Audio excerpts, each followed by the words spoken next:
Welcome in, everybody. Come on in the room. Come on in. I just did well, I'll tell you what, I'll give you guys a moment to come in. The quicker you guys comment, I'll call you guys out. I'll give you a shout out to you early birds. That's what we'll do. I think this is going to be a very good video for our men out there, our young men out there. Go ahead and share this. Go ahead and hit the like button as you come in. This, I believe, is powerful. Cam Newton deserves his flowers. He certainly has earned my seal of approval by the way he handled this situation. And I want to show you guys too. I don't know if you guys saw it, but Cam Newton recently got into a huge encounter where he was fighting with about 5 or 6 guys.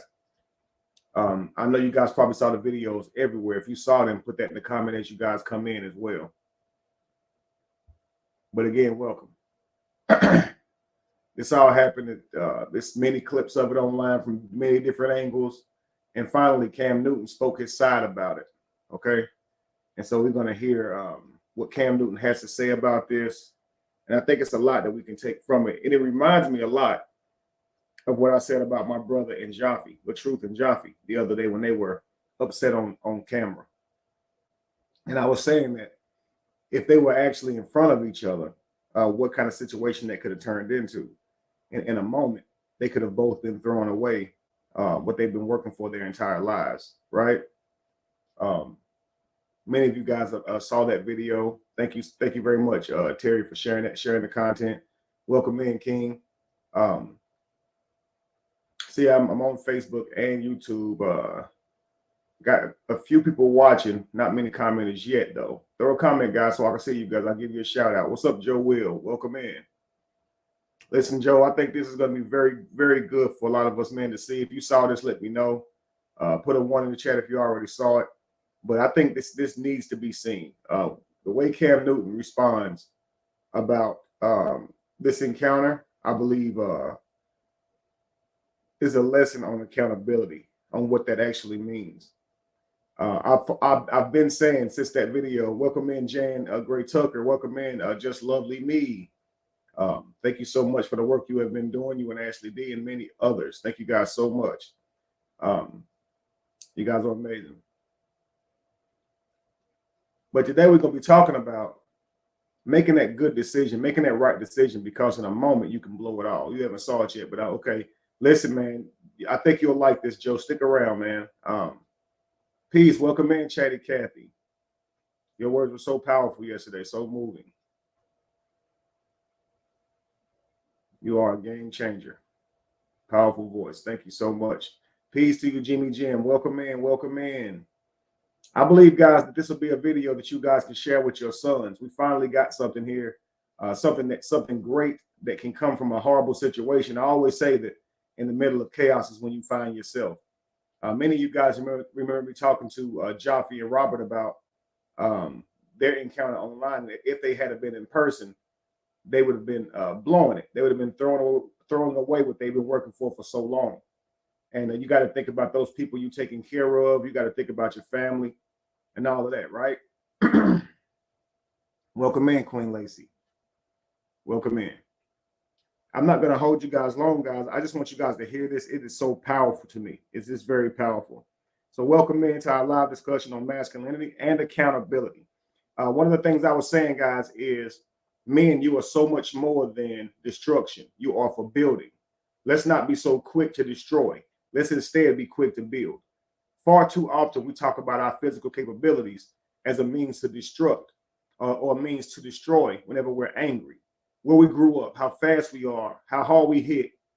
And very rarely do we put the same energy towards building. I remember Robert said something in Jafi's live. Let's focus all this energy into something positive. And at that moment, Jafi didn't hear that because, of course, things had already gotten heated. But I think that we as men should always try and stay in man frame And that means always be thinking. One of the positive attributes about manhood or masculinity is thinking. One of the beautiful things about femininity is it means to paint. It means to imagine, to dream. It's flowy. Where in masculinity, an attribute of masculinity is to think. As men, we build, right? And so we have to measure. We have to, weigh. We have to do all these things that require us to think. And not to say that neither one of us can do this, but this is what is a tribute to manhood or masculinity. So men, always stay in your right mind. So in thinking about what you're trying to build. Peace. Welcome in, Rob. I'm glad you're here. I'm glad you are here to see this, bro. Welcome in, King. Matter of fact, if you available, I can drop you a link in YouTube and you can come over here and build with me. I'd love to hear your thoughts hearing this firsthand. It's very powerful. Cam Newton got into a fight a couple of days ago. I'm sure you saw it going viral, right? And if you come over to YouTube, just send me a message and I'll shoot you a link, because I'd love to play this speech from Cam and just let you hear it. I want you to hear how familiar it is. The universe is amazing, bro. How this is so confirmative, or I should say affirmative, as it affirms all the things I was saying to you and Jafi about that video whenever y'all were going at it on camera.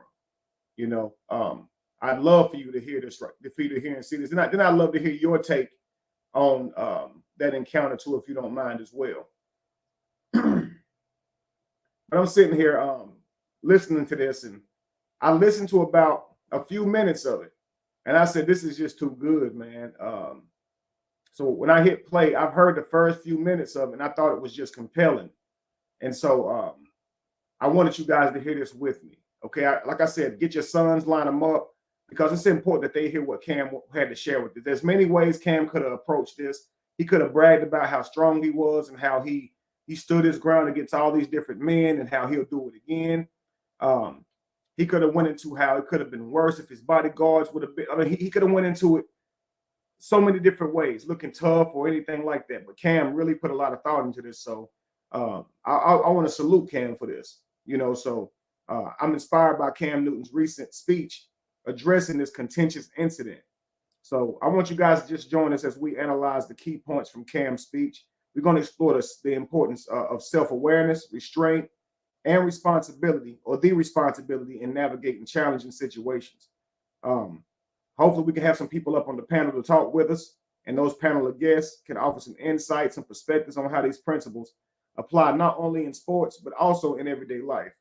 So don't miss this engaging conversation on what it means to be a man of integrity, a man of accountability, a man of responsibility. Okay, guys, this is going to be powerful. Let me know, bro, if you're able to come over here. If you cannot, I'll go ahead and continue without you. But I'd love to have you up here on the panel, bro, just to let you hear this firsthand. I don't know what you're doing right now if you're available, but this will be dope. Trust me. But again, what's up to everybody in the chat? Peace to you, Veronica. I see you watching from Facebook. Peace to you. I guess, bro, you watching from Facebook. Robert Sams, I see you watching from Facebook. Welcome in, guys. Trust me, guys, it's going to be a good one. Just hang tight. I want you guys to hear this. So I will say this. Cam Newton's speech, it has sparked this conversation about manhood and responsibility. So before we dive in, we're going to take a moment to listen to the clips from Cam Newton's speech, and we're going to go from there. All right, guys. And if you guys feel a need to speak up or say something, comment, put your thoughts in there to do that. And I'll be waiting for my bro to see if he can come on over here to YouTube. All right. I'll drop the link whenever you send me a message if you can, or shoot me a message to my phone if you can't too.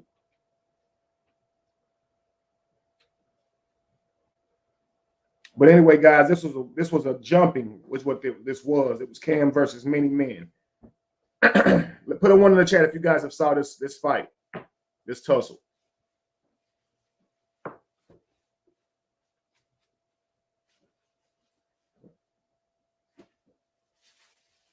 Put a one in the chat if you saw this tussle, family. If you saw them going at it. Can y'all hear me?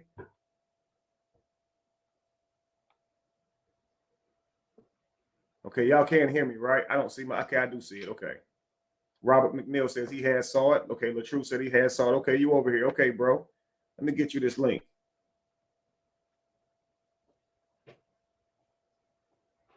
Only the truth. Take the link right now.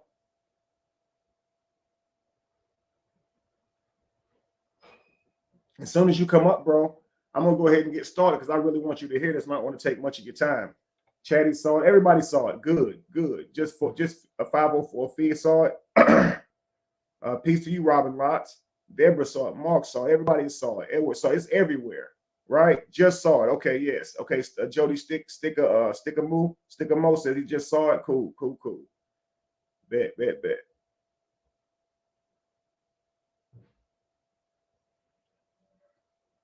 Patricia saw it. Okay. Guys, what did you guys think of this fight when you first saw it? I saw many people talking about it and talking about the squabbles of Cam Newton, how he got hands. You know, don't try Cam Newton, don't fight Cam Newton. You know, just a lot of things that you would typically see around the fight, just more surrounding who won, who's more of a man and things of that nature. Here we go. Welcome in, bro. How you doing? I'm doing good, bro. Still laying around. Okay, cool. I was too until I saw this video, man. I said, I want to do a little live of this, and you'll see why too. Because you remember what I said about you and Jafi getting into it, right? Me and who? Okay, I got you. But I know you saw the content or whatever about what I was saying to you about that. We talked about that, but I want you to hear this video and hear what he's saying about his own situation. Have you saw this? Have you saw them get into it? Yeah, I definitely seen the Cam Newton situation. So I've seen a bunch of videos where they mainly just talking about how good Cam can fight. Just hood stuff, how we talk. What did you take from the video before I hit play? I mean, he did what he had to do. Right? He stood on business, they say, right? He never lost his footing. And that's typically how a man would look at the fight, right? Now, before I hit play, I saw this video the other day, and I looked back at our Instagram. I thought I sent it to you because I wanted to show it here. But it was a dude. It was a dude interviewing this guy in the hood, right? The white guy interviewing a black guy. He had locks. He had no shirt on. But he was saying that he had been shot several times.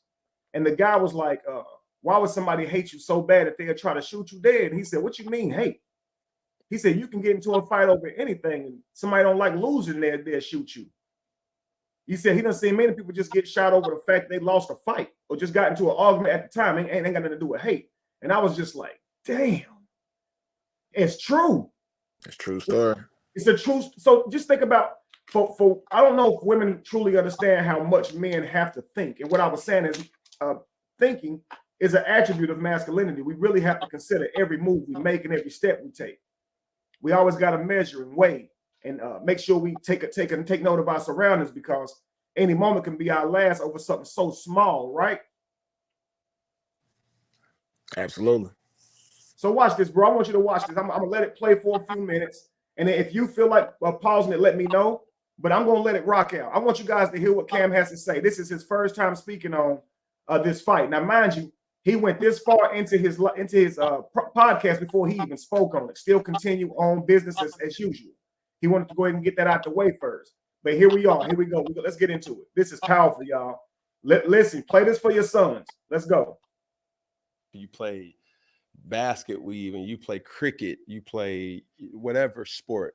Obviously, football is a very physical sport. Now, people may say, what is 7-on-7? Okay. Right. 7-on-7 is a pass-centric football game that it's not physical, it's just whatever. And it's all in the game. Like, verbal communication is what people use to distract, to deter, to get in another person's head, right? Now, I'll pause it right here. Bro, you heard what he just said, right? Yeah. Verbal communication, it's a way to distract, to get in somebody's head, right? Arguing, banter, the talking shit, right? Yeah. Now, for women, typically, this is just going to be an argument. Y'all just going to talk shit, insult each other, and y'all end up ultimately going y'all's way, right? But for men, this could be life and death. Am I lying? Nah, it's a true story. Yeah, definitely can. So getting in each other's heads, saying these things in the moment, not backing down, appearing tough, which is how we were raised. In any moment, you don't know the other person's disciplinary level. You don't know their need for validation, because some people will do something to you just because you're around people. they want to look tough, and your life is just going to be at that expense. You don't know that person. So it's important for young men to be very wise what you say and how you move, because at any moment it could end up in you losing your freedom or your life. This is important. And so what he's thinking is, hey, I'm an athlete. We talk shit in sports. That's what we do. I get inside of people's head. It's against the rules to hit. But this is in public. Of course, there's rules to this, but it don't stop. The rules don't stop people. If they want to swing on you, they're going to swing on you. So you got to be careful what you say and how you behave. That stood out to me right there. Just how different the world is for men and women, on how a simple argument is just a simple argument, but to us it can be, and it depends on who's watching, who's around, what you got going on in your life, what you got to lose. It's just you got to be wise. You got anything you want to add before I continue? Nah, go ahead. And there was a lot of talking on both sides. Okay. On all sides. And let's just put it like that. So I don't want to point the finger and say, well, this person said this or that person said that. It's all in the nature of sports. Okay. You see what I'm saying? Mm-hmm. And am I saying that this is the first time it happened or the last time it will happen? It's just something that it starts with words and it should have ended with words. Okay. That's it. Mm-hmm. And I think I'm disappointed in myself by letting it escalate to what it did. Uh-huh. And that's why I'm apologetic to it. I've seen clips on clips on clips.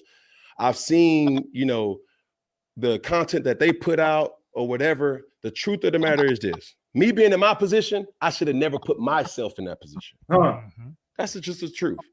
Because even then, it's like, that shit could have got. Because this is so important, man, because he said he don't want to talk about who said what or what, because it's no longer important. All that's going to matter is what happened. The people are going to argue about the morals of what somebody said was wrong, but when two men go at it, bro, it's just a life lost.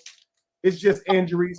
It's just other people's lives potentially lost, other people affected. It's just the facts of what happened. And everybody can talk about all day, well, he shouldn't have said this. Well, he shouldn't have said it that way. He shouldn't have talked about that person. He shouldn't have cussed him out. He shouldn't have. You can do all this shoulda, woulda, couldas, but once this thing goes on and it's over, it is what it is. You can't take none of it back. So there's no need. So all he can do is say in this moment, I can only apologize for my own contribution and even escalating to this far because it's so many people to consider. He ain't saying it's about being bold or being tough or what they said was worth it. It ain't about none of that. As a man, he's saying, I can't think about that. Now, bro, being raised up as fighters, this makes us short-sighted. It makes us think about moving that person out the way by way of dominance or violence. And a moment's notice, that type of attitude can cost you your life of freedom out here in this world. Because people ain't about to just take no L no more. They're not about to just let you beat them down. And you know what I'm saying? And so, and you're not about to get away with it, number one. You know what I'm saying? It's against the law. So it's one of those things where men have to think outside of their emotions, outside of the anger that they feel in the heat of that moment, and think about real consequences. Like he's saying, there's so many people that will be affected right here. Think like a king. If a king went into war every time he was pissed, he'd have no civilians. He'd have no citizens. He has to think about the casualties before he goes into war. You see what this ain't just no one-on-one fight. This ain't what that is. Then you got the people, the young people, and all these people looking at it that's going to be inspired by seeing him fight. And so now he wants to counter that. He wants to listen, y'all, this is not the way to behave. You see what I'm saying? Because I could have lost my life, or they could. It could have been worse. What you think, bro? Before I continue. I mean, with Cam Newton should never be in that type of position or situation, regardless, because he's Cam Newton. So even if it's an argument over sports or whatever they was having a discussion about or debate about, he has to understand that the people around him that's doing the arguing with him are looking for an opportunity. So him arguing back, they just gave him the opportunity. They know they was recording, so this is something that these boys gonna be able to be in for forever. They building a platform off that drama. So with Cam, obviously, if it's debates about sports and stuff like that, man, I already know that that's a situation where it can go way left. You seen me coming up just playing video games. How passionate I was about playing video games, or the person I'm playing video games with. A loss, a L can lead to a fight. You know what I'm saying? Especially when it's a lot of people in the room. So with that situation, I feel like they did that for a reason. They amplified that because it is Cam Newton. So when you're a person in that type of position, you can't get in no type of debates like that. Well, see, he said before this that he knows these guys. They were coaches for him. He knows them actually really well. I don't think they were arguing over sports, but maybe they got some tension through just their relationship. So it escalated right there. So he was just saying, kind of like sports, you know, you're gonna talk your shit back and forth. You're gonna get in each other's heads. So that's what he was relating to sports. But I hear what you're saying. This is Cam Newton. He should consider everything he's worked for, sort of his already proven wealth or proven value. But I'm saying, think about this. Isn't that true for every man? Period. Oh yeah. If you know your value, you know your worth, you know who you're responsible for, you shouldn't be ready to crash out over a heated moment, because that moment ain't really that valuable. And I think that's what he's saying. It's like, we might be mad about things. There may be actually things to truly be angry about. But is it worth our lives? Is it worth our children growing up fatherless? Is it worth us setting a bad example for the community? You see what I'm saying? Yeah, definitely not worth none of that. All right, so let's continue. Got ugly. Like, for real. It could have. And that's why I'm trying to bring the seriousness to this situation. Like, we can laugh about it. We can play, and I will always try to bring humor into something that's lighthearted, but this is a serious situation. Fact. That I even seen a clip that said, like, yo, like, people are laughing, but they weren't laughing about Nipsey. You hear that? Yeah, Powerful. true. You know what I'm saying? Or hang on, I heard you say that's call true. it, You might got some words you want to add to that, King. What's up? You said what now? I heard you speak up and say that's true. I figured you might have some words you want to add to that. Nah, I mean, you know, that's the facts. They wasn't laughing when it was because it's you know, somebody's dead. Because it can get there. Brother. Yeah, it could definitely go there, man. Yeah. So why celebrate the spark if the bomb is something that you don't want to see? If the bomb is the chaos, why even celebrate the spark? Why even praise two men arguing back and forth? Why is not everybody saying, ho, ho, ho, calm down, guys, this ain't that serious? I mean, why are we standing around to instigate this and help light the fuse if we're going to be mad when the bomb go off? Just think about this, bro. This goes from high school. We instigate this shit. We want to see it. Well, why do we want to see this? Because when worse come to worse in somebody's life loss, you can't get them back. And two men ain't just about to fight and walk away no more. We done established that.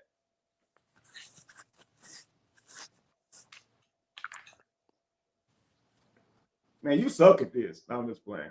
As if you was over here, it was just me and you had more to say.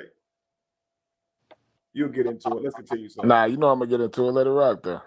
I bet. Call it what you want. It's like, what if serious injury would have happened on either side? Yeah. Something happened to me, something happened to them. Now, my 8 children. Listen, man, because you're not invincible. Something can happen to you. You can't walk around with this invincibility complex where you think that can't nothing happen to you. I used to be in the club thinking I could knock 2 or 3 of these motherfuckers out. Let them try something. Little do I know, one of them might whoop 3 high asses. You never know. But that's just it's a mindset that comes with a man's courage. But we got to think logically. Everybody thinking that. So something can happen to them and something can happen to you now. So you got to be thinking about this. Peace to everybody in the chat. Let's go. Are fatherless now. Because now I'm being sued. Now I got something. It's just bigger than what they say, don't make a rational judgment in the heat of the moment. And there's times where that wasn't even the worst that I've been through. Don't make an irrational judgment in the heat of the moment. Make a rational judgment in the heat of the moment, guys. That means consider all options. Be a thinking man. Don't be a reacting man. Let's continue. You see what I'm saying? Like, I've rendered my time, and people think like, why is Cam doing this? It's like, no, I cannot. I owe a due diligence. I owe a service to the kids to say like, hey, if I see Cam, this is my opportunity to touch him, to talk to him, to laugh with him, to, compete with him. Yeah. this is the only time that they may see somebody. So dare I say I'm not going to ever do it again, but I just let that situation escalate in a way that I didn't. So it didn't need to happen. So you said escalate, right? And so, what could you or how could you have handled that situation? Now, this is a good question, guys, but I want you guys to take into consideration this. Cam is thinking about a family, 8 children. He's thinking about his parents. He's thinking about his friends and everybody that he takes care of. And he's thinking from that person is saying, how do I be responsible for my actions? I should have never allowed that to happen. I should have never allowed myself to be in that situation. I shouldn't wait till after the fact to consider how valuable my life is and how important it is. And so now he has to, as a man, he has to make this stance, because as a man, you got to learn from your mistakes. And right there, he could have blew it for everybody that depended on him. You understand what I'm saying? And so now he gets asked this question: what could he have done to have avoided this? All right, bro. What's something you think he could have done to have avoided this? I mean, just the heated debate. It's just like he said before, it should have never went that far. You know, once you're having a debate like that and you can kind of sense the room, you can read the room of what's going on. So once you see that, you know, it's kind of just pull back from it, go to another subject. That's all he could have did in that situation. Now, okay, take this into account. If men understood, period, their value, they wouldn't be so quick to destroy. They'd be quicker to build, actually. But of course, the world that we live in now, we were taught to really just, compete physically, as a means to dominate each other when we get upset. We don't really think about building. We actually get intimidated about building. Where, as in, I don't know if you guys study ants. I look at all that type of shit. I love animals, but ants come in all different sizes, and some of them look like giants compared to the other. Do you know none of them ever feel intimidating because they don't have an idea of what it means to fight within their own species? So a bigger ant is just another tool. And so they just value the size of that ant because of what it can get done. And nobody says, man, he's big. I mean, he's intimidating. But we have this factor where it's like if somebody has type of the charm or the charisma that we have, or almost what we have, or we make them competition instead of a business partner. And so you see us much more quick to react aggressively than we are to put our heads together and create a way for each other's families and things of that nature. I wish we could really do that. But he said something here. How could he have avoided it? Okay, in a world, let's flip the script, bro. Every man now understands his value, right? They understand at any moment things can go left. So the first thing they move is with respect, right? Because I know if I disrespect you, your response to my disrespect could be the end of my life, or it could be you saying something that caused me to want to end yours. So it's really like two samurais with their swords drawn, thinking carefully about their next move, because any move could be your last or theirs, right? So men should always move with respect for one another, always. No matter the issue, if you dare to talk about it, move with respect. Unless you dare to fight, then it shouldn't even be words, right? Right. So the moment it gets to the point to where you disrespect, and like he said with sports, I'm gonna talk my shit. I'm gonna compete. I'm gonna get in your head. Maybe that should be a no-no when men are talking. Maybe you shouldn't be getting in my head. Maybe I shouldn't be trying to get in yours. If the goal is to start a conversation and end on a conversation, maybe we should just keep it with what it is and not try to get in each other's heads, because you don't know their disciplinary level. You might be able to take more than what somebody else can. Your need for validation might not be as great. While that other person, they eager to prove it because they're in front of somebody, just like you said. Okay, those men will be known. Those men will get some type of accolades for something like that. Where with him, he got too much to lose, right? Remember you said that? Most definitely. And we go through this just been in the club, right? You can see a group of guys and you can know they ain't got shit to lose. And you can know it's best for you to just move around because it's not worth it to sacrifice, everything you've earned. It's not about balls at this point. It's not about bravery or boldness at this point, right? Right. So we established respect, move with respect. What did you say as a means to avoiding this? The means to avoiding it, like I said, just kind of, switching the conversation, change the conversation to something else when you see it's done got that heated. And also, you got to understand that the instigators, man, this has been going on since middle school and all of that. The instigators never been in a fight in their life. You understand what I'm saying? These people they're gonna amplify every situation. They never threw a punch. You see what I'm saying? But they want to see it so bad, you know. So that's where a lot of people get tricked out of their freedom and, you know, tricked into them caskets, and it's by people on the outside who they never been in a scuffle or none of that their entire life, but they'll amplify the situation. Same way you see it on social media, where them comments and all that stuff is. A lot of those people never been in any type of altercation ever. Some of them won't even go into a club. The same club where people are in there fighting and shooting it out. These people won't even go inside of a club. You understand what I'm saying? Yeah. So yeah, you just got to pay attention to all of that. And what the saddest part is, what fuels them is the toxicity, the entertainment of watching you risk your life and you crash out. When they don't feel that they have anything to lose. When some of these guys just start shooting into the crowd after a fight, and you see many people getting hurt and injured, and they're the ones who actually help to start that fight. They're the ones who actually he said this, what you gonna do about it? And, you know, it's truly sad. And as a community, they say it takes a village, right? And we always say this as a means to raising a child, but it takes a village, man, to hold each other accountable to morals and integrity too, bro.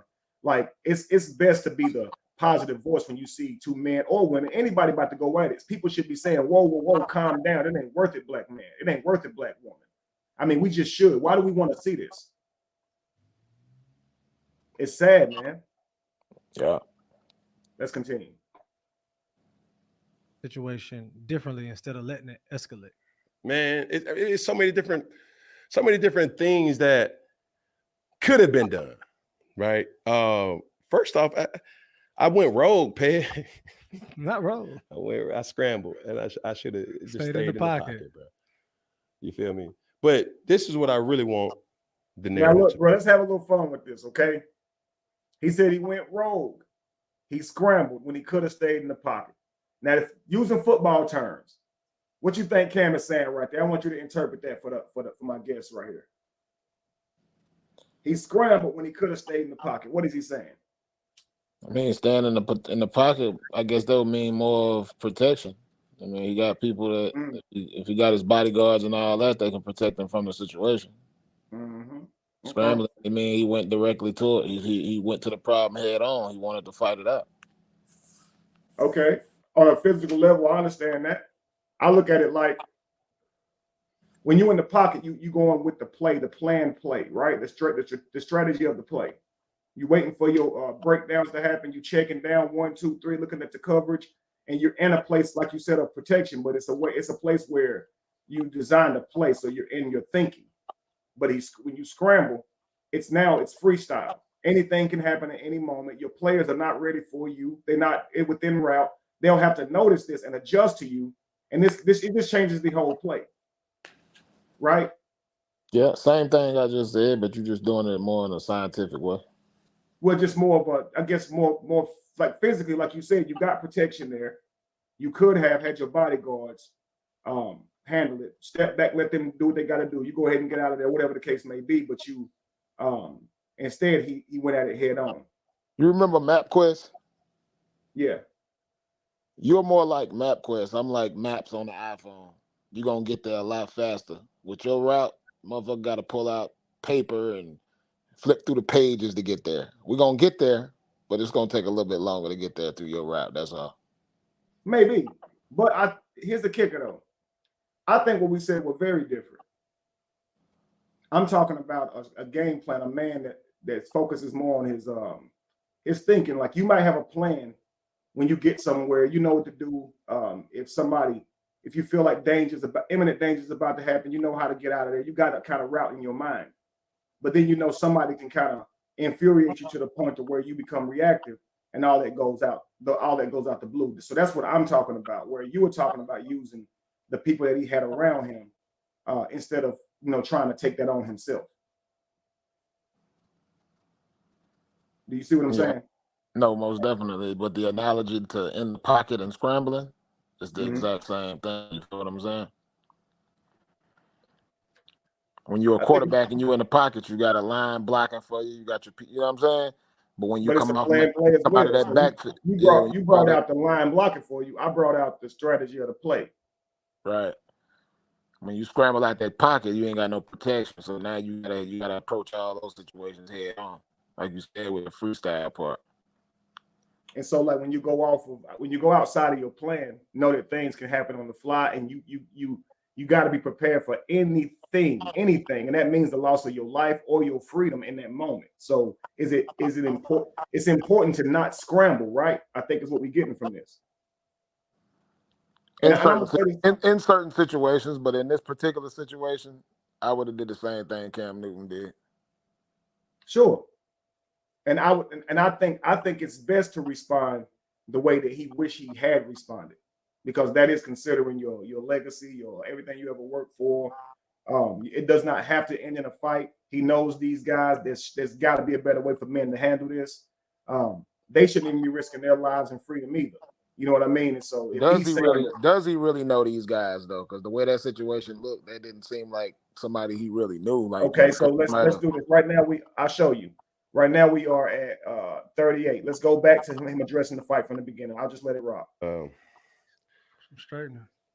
When he say some straightening, let's get a better understanding of the situation. A better understanding of the situation. Okay. I like how you're using your words, brother. Because just like everybody in the world, I want to know. We want to know. We all want to know. Yes, sir. What happened with Cam? First off, before I bring full context to the story, it's important that there's a backstory to this. Okay. Oh, so it's more to the story. Yes, than you think. I know and knew exactly who that was. Okay.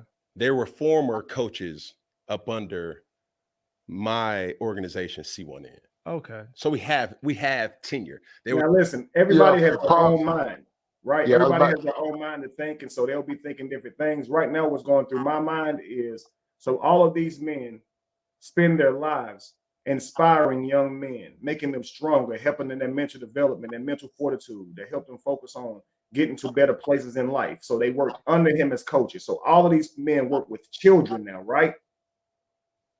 Now, what was you going to say, bro? Yeah, the fact that he said former coaches, maybe it's some type of animosity. Maybe he fired them, whatever the case may be. I don't know, but I'm just looking at the situation of why would they be so mad, and the fact that they were former coaches. Maybe it's something in that.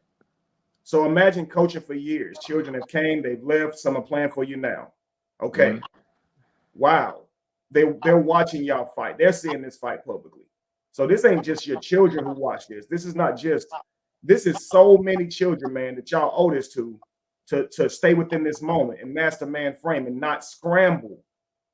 Y'all know each other. Y'all know what each other put on the line. Y'all know what each other got to lose. This is so not worth it. And they're dedicating their lives now to young children and their development now. They've all got to be looking at this situation like, damn, look at what we just put on public display, bro. It ain't worth it, bro. Let's continue. There was a lot of different clips that was going on, kids jumping on Cam. These were coaches. These were grown men. Okay, former coaches are yours. Former coaches. Okay. Correct. I think it was 2018. When they first came around. Oh shit. 2018. Oh shit. It's 2024. So that's 6 years ago, y'all. Let's continue. TJ came first to the organization, and then Steph came, I think, the following year or the second year. Yeah. And anybody who knows me, I use football as my way of giving back to the community, right? From camps to tournaments to many other things. And how they began their involvement to the program is just like anybody else. It's not just Steph and TJ, but it was multiple people, coaches, players who have been involved that I just let them come. It's just like, yo, like, come be a part. It's like an open door policy. It's an open door. I will never tell you not to come type shit. You see what I'm saying? And I think over the years, their roles expanded because they just kept, showing up, and they were impacting the kids, building great relationships, and also how it morphed was this. When I was in the NFL, I never had time to actually show face to the actual kid events. Okay. Meaning, like during my football season, I didn't have time to pull up to the high school football games. Correct. I didn't have time to really show face at practice at some of the kids' practice. Yeah, that's understandable. So I would assign that to my coaches or my staff members. Hey, we need to show face. We need to show support. We need to keep in contact with the parents. We need to keep in contact with the players. You guys let me know what I need to do. This is bigger than football, ladies and gentlemen. And this is why I say it takes a village. So, for example, one of our parents or a parent may call you. It's sad to say, but if we just being honest, a lot of our kids are being raised in single parent households. I just want to say, y'all, I know Cam listens to me. I know he does. He's reached out to me before. We've talked before. So I just shout out to Cam. I know he's been listening to what I've had to say on emotional terrorism. I can hear it just coming out of him. He says that a lot of the ways that I wrote it, he probably got my book. I got to reach out to Cam. I got to see what's up. Maybe I'll come on his show.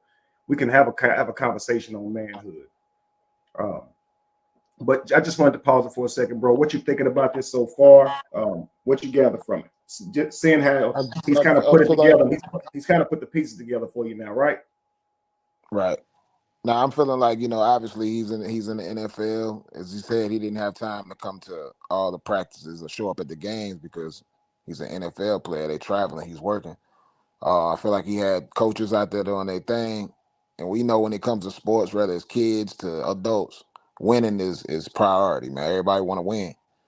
Mm-hmm. So I feel like, you hiring new coaches and you firing coaches. You might want to go with more experience and you get a more experienced coach. So I feel like a lot of feelings may be involved. For somebody to get that mad over having a discussion over sports and start swinging and all of that, I feel like it stems from something deeper. You know what I'm saying? It sounds like he's kind of telling you while not telling you. When he says that, a lot of times he couldn't make practices and different events where it's for the youth, so he'd send them. There's really no need for him to tell us that. So I'm thinking that he's saying that so we can take from that this was an issue.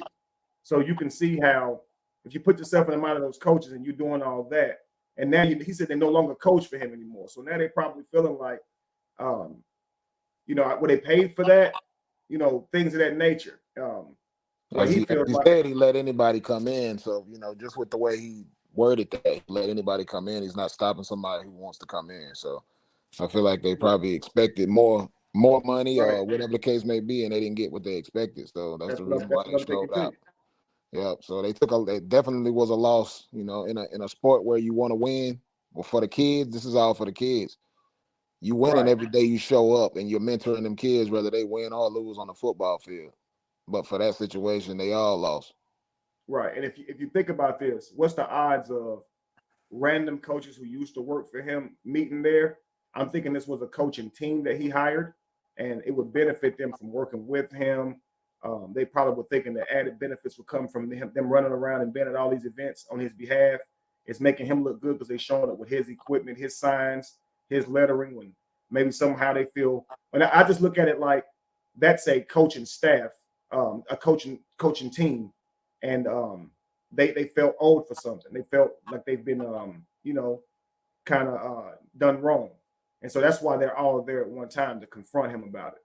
And maybe through the conversations, they just escalated. So think about it. If it was Theodore Kempenkoffen that put the team together, would all of those coaches showed up? Would they just been willing to just come out there and just coach? No. It's Cam Newton. So of course they lined up. It's Cam Newton. They want to go out there. But see, you have the understanding of the person who knows that when you employ certain people, the fact that they've worked with you will help them grow. A lot of actors understand this as well. They know they won't be paid as much for the platform, for the role, but they hope that the role will get them extra roles. And so you see this a lot. Sometimes actors don't get it and they get upset because they're in the same movie where a particular actor made 4 and 5 times as much as them, but that actor's far more known than them. They wouldn't sell the movie where this other actor would because of their time just in being out there. So it just works that way. Where a lot of times the people who putting in the work, they don't get that. And so often it turns into emotional terrorism towards that person that employed them. they expected more from it. Or you, I mean, you can get he'll get this from anybody in his life, really, friends, females, just the late women he dates, whatever the case may be. That you see what I'm saying? Oh yeah. I'm gonna continue. Told. So our coaches serve as father figures to these kids. Our coaches serve as male positive role models for these kids. Mhm. A lot of our coaches have been where these players are trying to go. Correct. So it's natural for them meaning coaches and staff members, to build real relationships with the players. Correct. So yes, they were a part of that program of C1N, and that's where the familiarity came from. Okay. So then, like, I know you, right? And I know that you're competitive. C1N is competitive, 7-on-7 is competitive. Yes, sir. You're competitive as it is. So I know Cam, and I know your competitive spirit and your trash talk. Like, you gonna talk shit. That's just you. Like, you joke, you talk shit to me, you gonna talk shit to everybody. Like, Right. you gonna that's you.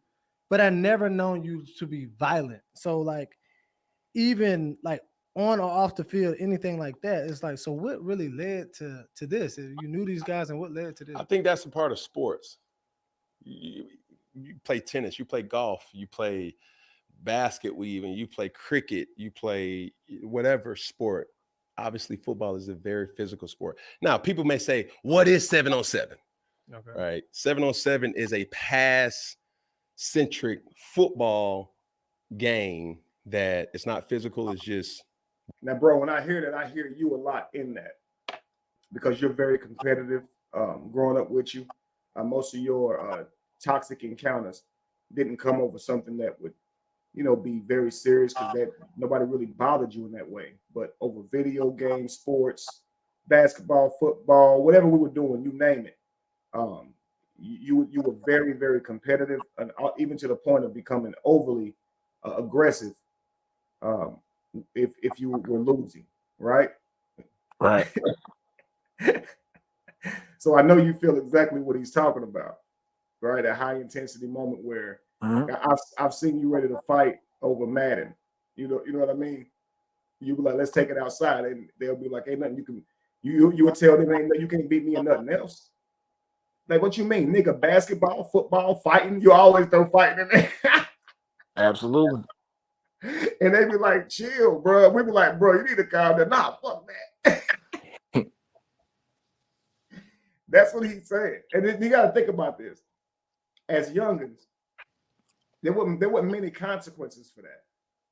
But, we know we can't do that now, right? Oh, yeah. Most definitely not. No. And this is the natural instinct for men to want to compete. So Cam is saying it's sports. It's not sports. Sports is the outlet for it, so we would apply that to sports. But this is men. We grow up, we tussle. This is how we understand life. It's where we get humbled. Men grow up and they fight with each other, and this helps them to know their own personal strength. And the more they do that, honestly, the more mental fortitude they have. You think this makes them worse, but it doesn't. A lot of times we were kept from that. And so it's fear of fighting that people go get these guns for. It's fear of fighting that they quick to shoot you for. Because, when we grow up, you're going to fight. And if you take a loss, you took a loss. You better go learn how to fight. It just is what it is. But if you didn't grow up in that type of world, you ain't about to let nobody whoop your ass without you shooting them or something. And it's just sad. And that's why it's just important that men just learn not to rub each other the wrong way. And we got to navigate this world with that thought in mind, and don't let anybody take you off of that, because that moment is not worth your life. It's just not. I don't care what they're saying to you. And I think that's what Cam is saying. It ain't just so much of your life. He just said we were all father figures to these men, to these children. We've all had relationships, personal relationships with these young men. And we've been the places that they trying to go. So that they look up to these men. And they seeing them all behave like this in a moment. How can he then say, don't behave this way, when in a moment he behaved this way? And this is why it's like, any of us can talk about this. But self-mastery means in the moment, you're able to actually put this stuff into work, into effect. And so you can't just think you're going to do this. And this is what my book encourages, that men actually think over the worst things that can happen and prepare themselves emotionally, mentally. You see what I'm saying? So you don't lose yourself in the moment. because you're too important, you're too valuable. You're not your first instinct shouldn't be to destroy, it should be to build. So even in a moment where you can react that way, we should be thinking, and we would probably try and offer something constructive to that conversation in that moment. And we shouldn't care if nobody think we look like a punk or not. All that shit should go out the window because you're a king. Those type of bullshit rules don't apply to a king. A king don't make rules based on being a coward or a punk or a lame or none of that shit. They make rules based on their kingdom. He knows every decision that he makes, his kingdom will have to pay the consequences of it. So why would I send soldiers to war if soldiers got to die because of my personal anger? That's crazy. So he'll first try and negotiate that out any way possible. You'll be diplomatic. That's a good word. Somebody type that in the word, diplomatic. You're a king, young man. Don't let nobody tell you different. Your decisions your decisions affect more than just yourself, and more than just this moment. That's what most men in prison will tell you. I got lost in the moment. They'll tell you, I didn't leave that morning with no thought in mind of going to prison. I didn't leave my house with any thought in the mind that I get in an altercation with that complete stranger, potentially. It was a moment, man. We bumped into each other's words were said, and that man out of here now. And I'm in prison. And man, if you could talk to the dead, they'd tell you they didn't plan on dying that day. They didn't know that'd be their last words. So I just encourage young men out there, don't live in ego and pride like Dante put. Do not live in that. Have a plan for your life and have morals set up for your life. You know, if you're at work, right, bro, they have like a certain behavior template. They tell you what you can do and what you can't do, right? Right. All right, so we carry ourselves in such a way because we're at work. Why don't we apply that same type of code to our own personal life, man? Hey, bro. Yo. Have a great build on here, man. You doing your thing. I'm gonna drop down. I gotta get some things situated here at the crib. I got my little girl gonna be here this weekend. So okay, that's dope, man. Thank you for coming up, man. All right, bro. All right, peace. We're gonna do this more. I bet. For sure. Actions over words. Right, Dante. Again, we can talk about what should be done in the moment, but it's better to put that on display in the moment. And so to do that, man, we got to prepare. Just like we box in the mirror, just like we hit the bag, just like we prepare ourselves for those altercations, we go to the range. We need to prepare on how to react under pressure, how to react when we have, drama right in front of our face, because it could be the end of your life. All right, let's continue. So when we get back to where we're familiar, I'll go ahead and skip back up to where we were. Whatever. And it's all in the game. Like verbal communication is what people use to distract. I'm dropping a link for you guys that want to add to this. To deter, to get in another person's head, right? And there was a lot of talking on both sides. Okay. On all sides. And let's just put it like that. So I don't want to point the finger and say, well, this person said this or that person said that. It's all in the nature of sports. Okay. You see what I'm saying? Mm-hmm. And am I saying that this is the first time it happened or the last time it will happen? It's just something that it starts with words and it should have ended with words. Okay. That's it. Mm-hmm. And I think I'm disappointed in myself by letting it escalate to what it did. Oh. Now I'm going to pause it right there, and I'm going to say that because I'm going to skip ahead. I want you guys to let me know if you want to skip ahead. It's about 5 minutes until we got back to where we were. If you want to see that again, just let me know, and I'll let it just rock through. But I just want to say that Cam's speech raises some very important questions about sportsmanship and maintaining composure under pressure. While you are in sports and it's easy to talk to each other, get in each other's heads, what you also should have been employed in that moment is your ability to withstand that pressure, that composure, because you are an athlete and you know more than most what it's like to for someone to talk to you in all these different kind of ways. But even with all that said, it was a fist fight instead of composing yourselves. So how would an athlete balance competitiveness with integrity on and off the field? How do we all balance integrity with competitiveness in and outside of our jobs or whatever the case may be? It shouldn't go to what then. That's what we used to say. What then? Somebody running their mouth. You can't seem to have an understanding with each other. You and another guy. The first thing you go to, what's up then? And I guess whoever wins the fight is who's right, and it's not correct. It's innate. It's innate, but that's a lower. That's your lower vibration family. That's it. That's that root chakra. That's survival. The more you become a king, a young man, the more you master your emotions. The more you master the moment, you will become a person who operates in diplomacy, who negotiates with other men who are willing to. You always have to understand that you can't completely throw away being physical or doing what you have to do because it takes two. But when you recognize that somebody is not that type of person, they're not a king, they are a peasant. They don't have anything to lose. They don't have rules for themselves. You as a king, avoid them at all costs because you know that once you come in contact with them, you cannot have any boundaries because they don't. Because then it would be an unfair fight. You'd be at a disadvantage to go against something like that of that nature, right?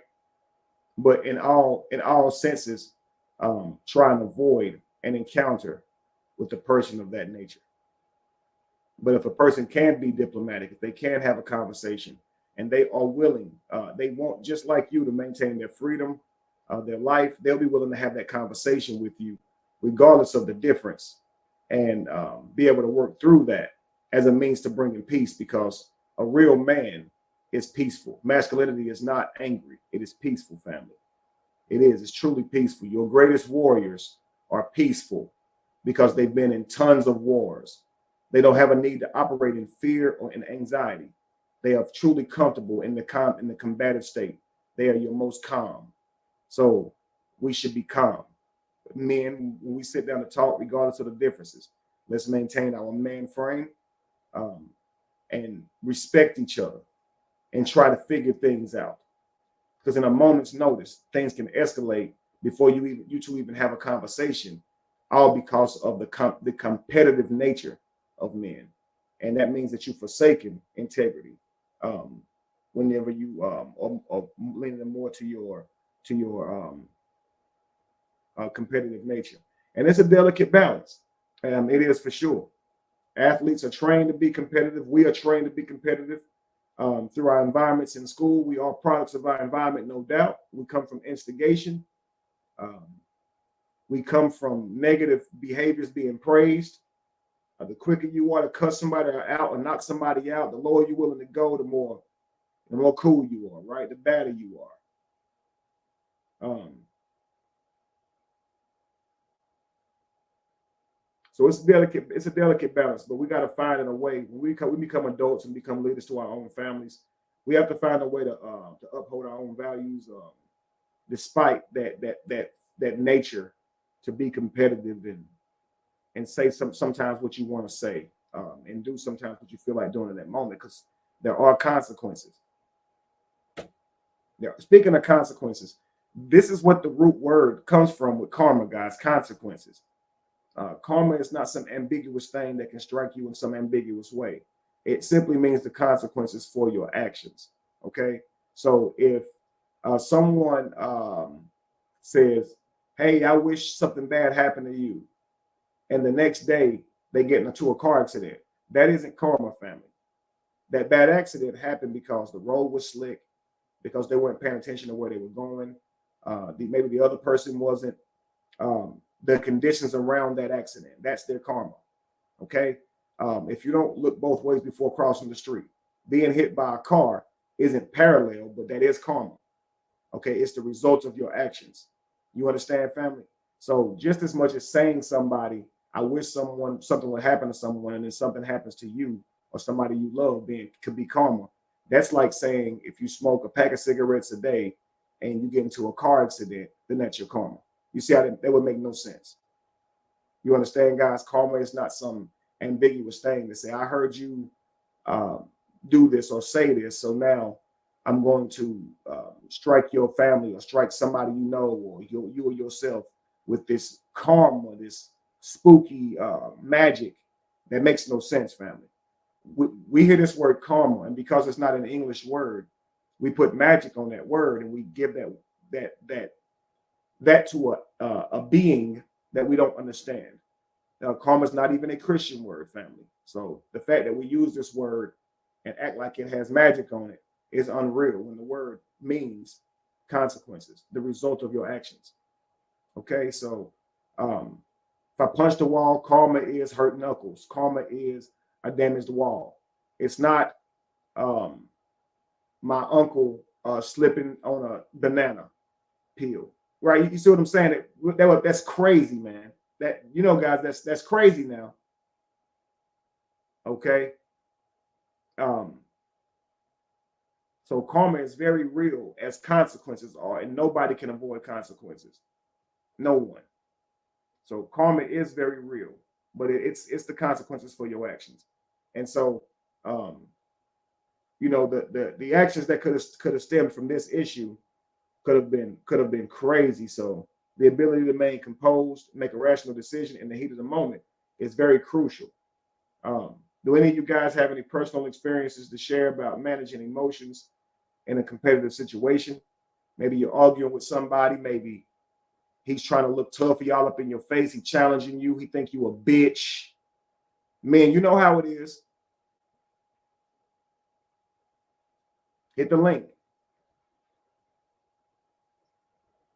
He trying you. He's saying shit that make you feel like you should react to it. They're doing things you feel like if you don't react to, you some kind of lame, or you see what I'm saying? It'll make you become responsive and throw your life away. Throw your freedom away. Throw somebody else's life away. Emotions are powerful. That's what you call that devil on your shoulder. As a former athlete, a boxer myself, I've been in situations where tensions were high, but it was very important to stay focused and not let emotions cloud your judgment. So when you know you're dealing with somebody who will say anything, it's important to go ahead and prepare yourself and regulate yourself so nothing they can say can affect you, because you know that's their goal. So when you're dealing with a devil, you got to shut down your emotions, family. Because their goal is to try and create some type of storm inside of you. And you can't allow anybody that type of strength or power. And if you do allow that, then your responses from that, your reactions from that can cost you your life or your freedom. I'm telling you.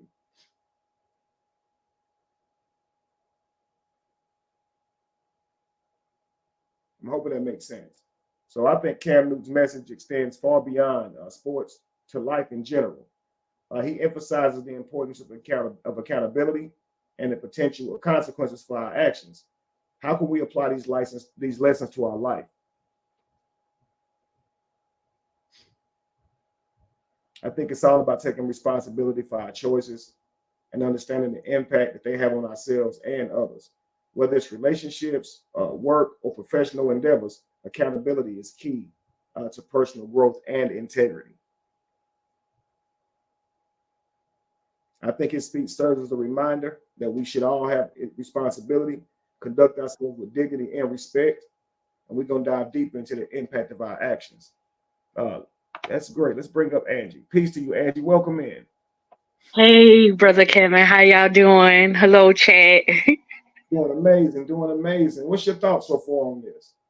I love it. I love it. This has been a lesson in my own life with a lot of things that I've come across, and you know, I like to go back to high school. In high school, it was very critical with keeping your character and maintaining an appearance. You know, a lot of the times when certain situations would occur, you know, with crowds around, with people around, you know, we always take into consideration how we may look or how we may appear to others. So then we have this sense of pride or ego. that doesn't want us to necessarily back down, because then we're in fear of how we may appear to others, seem as if we're scared or lame, or whatever the term. Um,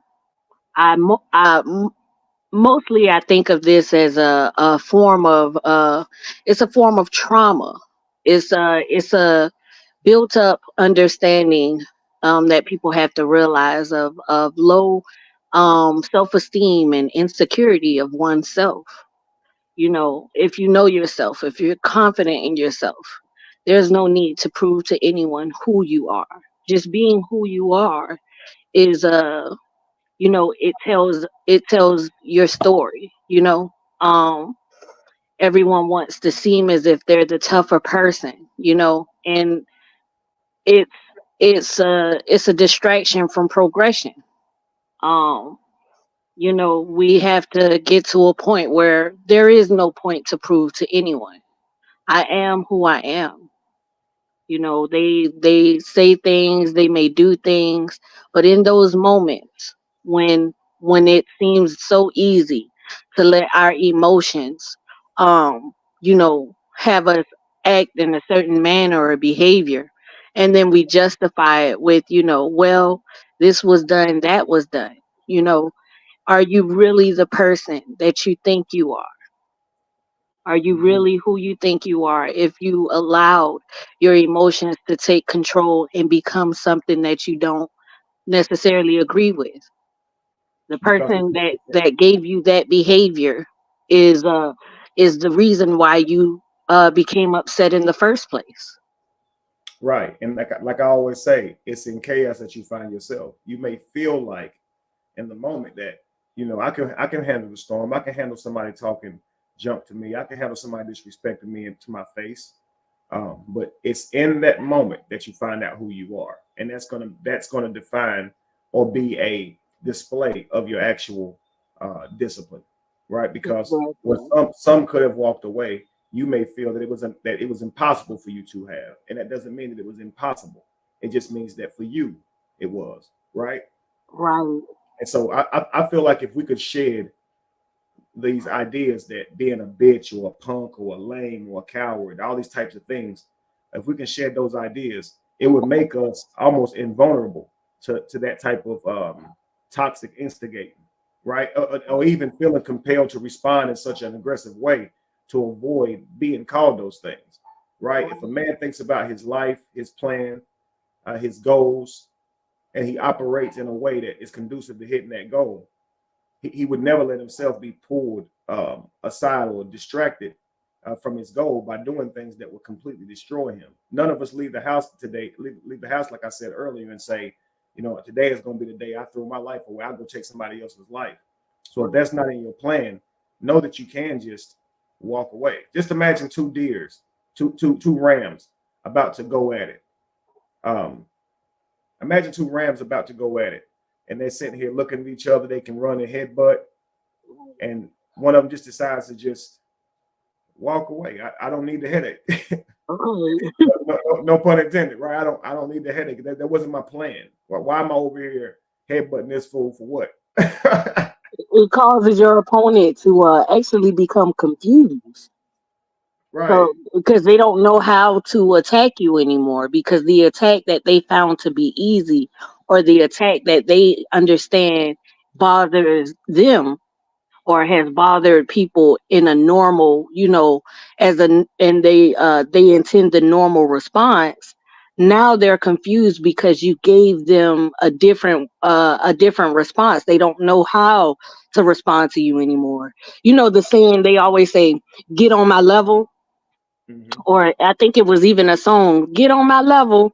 And so when I think about that, how do I make someone realize that I'm not on their level, or that there is a level that they need to get to?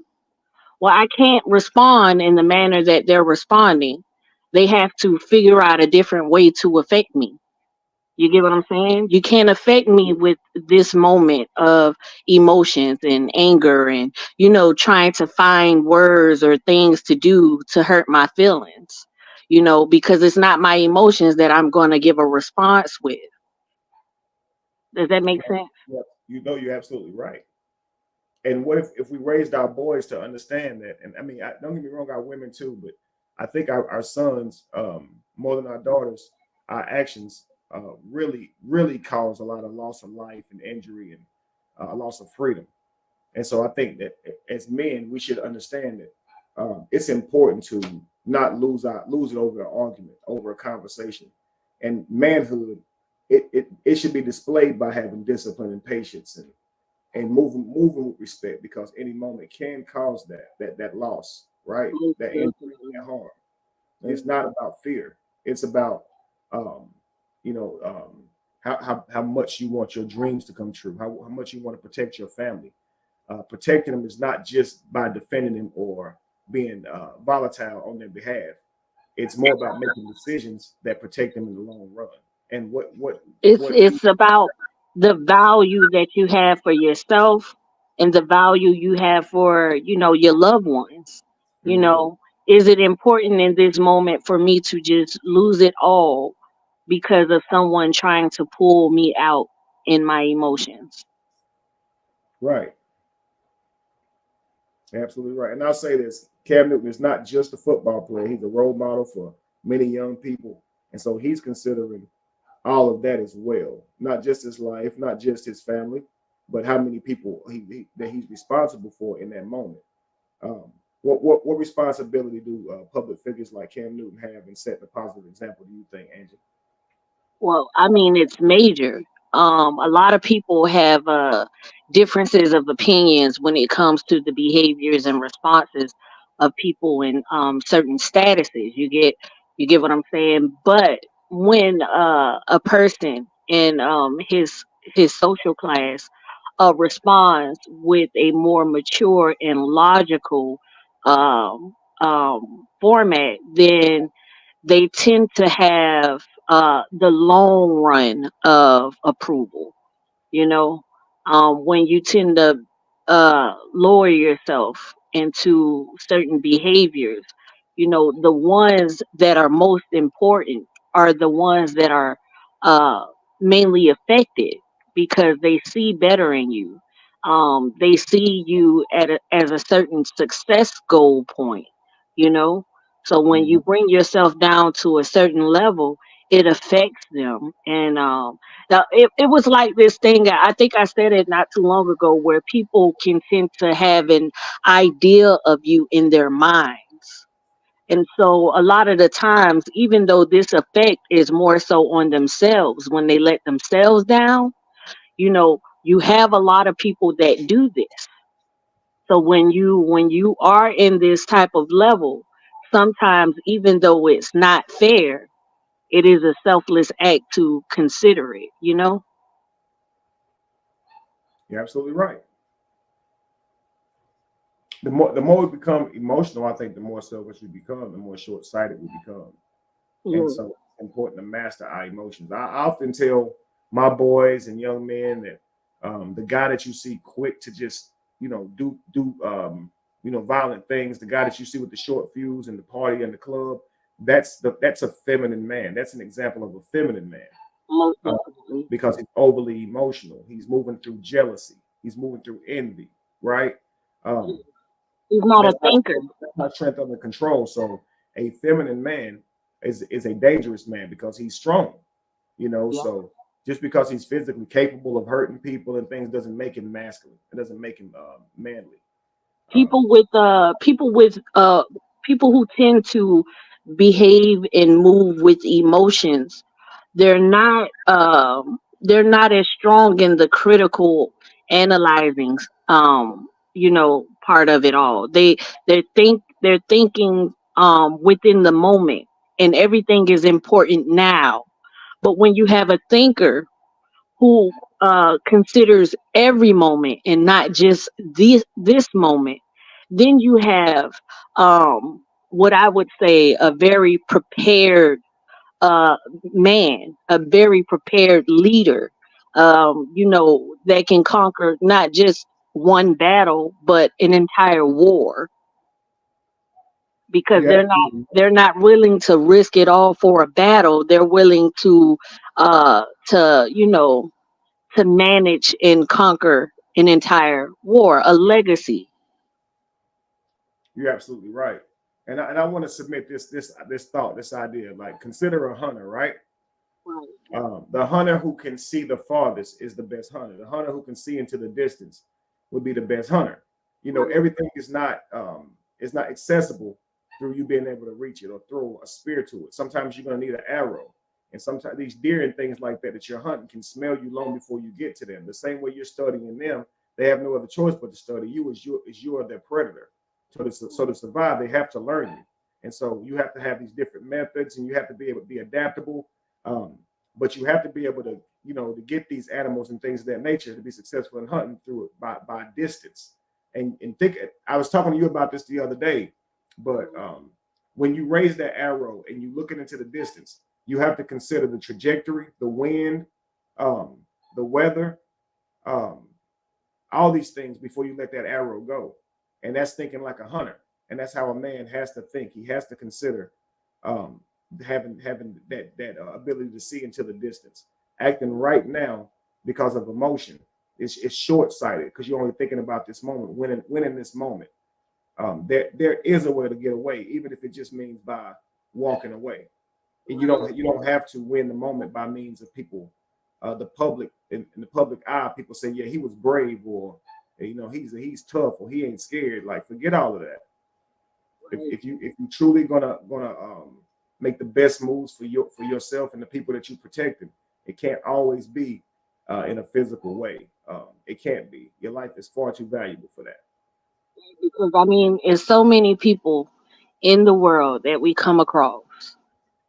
Everybody is in a different point in their life path, in their journey, in their mental understanding.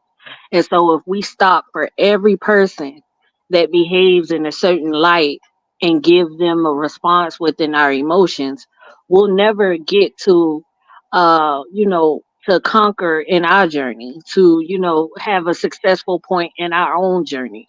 It's not fair to ourselves. But not only that, just like you were saying about the arrow, you know, I like to bring it to a relative understanding, with weaponry.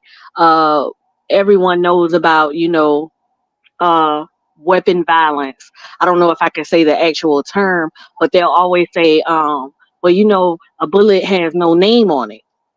And they're absolutely correct, because if you're aiming, or if you're utilizing this weapon within the moment of emotions, and you're not thinking logically, you're not considering, everything that can go on, you're not aiming correctly, your mind isn't in it. So the point of that weapon, it can aim to someone else, it can affect someone else that you never even had the intent for it to affect, you know so when you have a man or a person that is able to control themselves even in the heat of the moment, you get what I'm saying? That's a Mhm. powerful person. It's more power within the timeline as a whole than there is just one point within the timeline. It's true. And before I hit play, I want to say this too. Pressure will expose you. Yeah. Uh, it's real with you. It's honest with you. Like, I look at it like lifting weights. It's not going to lie to you. What's heavy will be heavy. But what you fail at, what you fail to live today, it's supposed to teach you more about yourself and help you better prepare yourself. So don't take those moments and think of them as, this is who I am. This is how I have to move going forward. Because you hear people do this, they latch on to how they behaved in the past and believe that's who they are. I'm telling you, I don't play. I'm telling you, I do this and I do that. When it's important that we no longer be that way. We should make better decisions.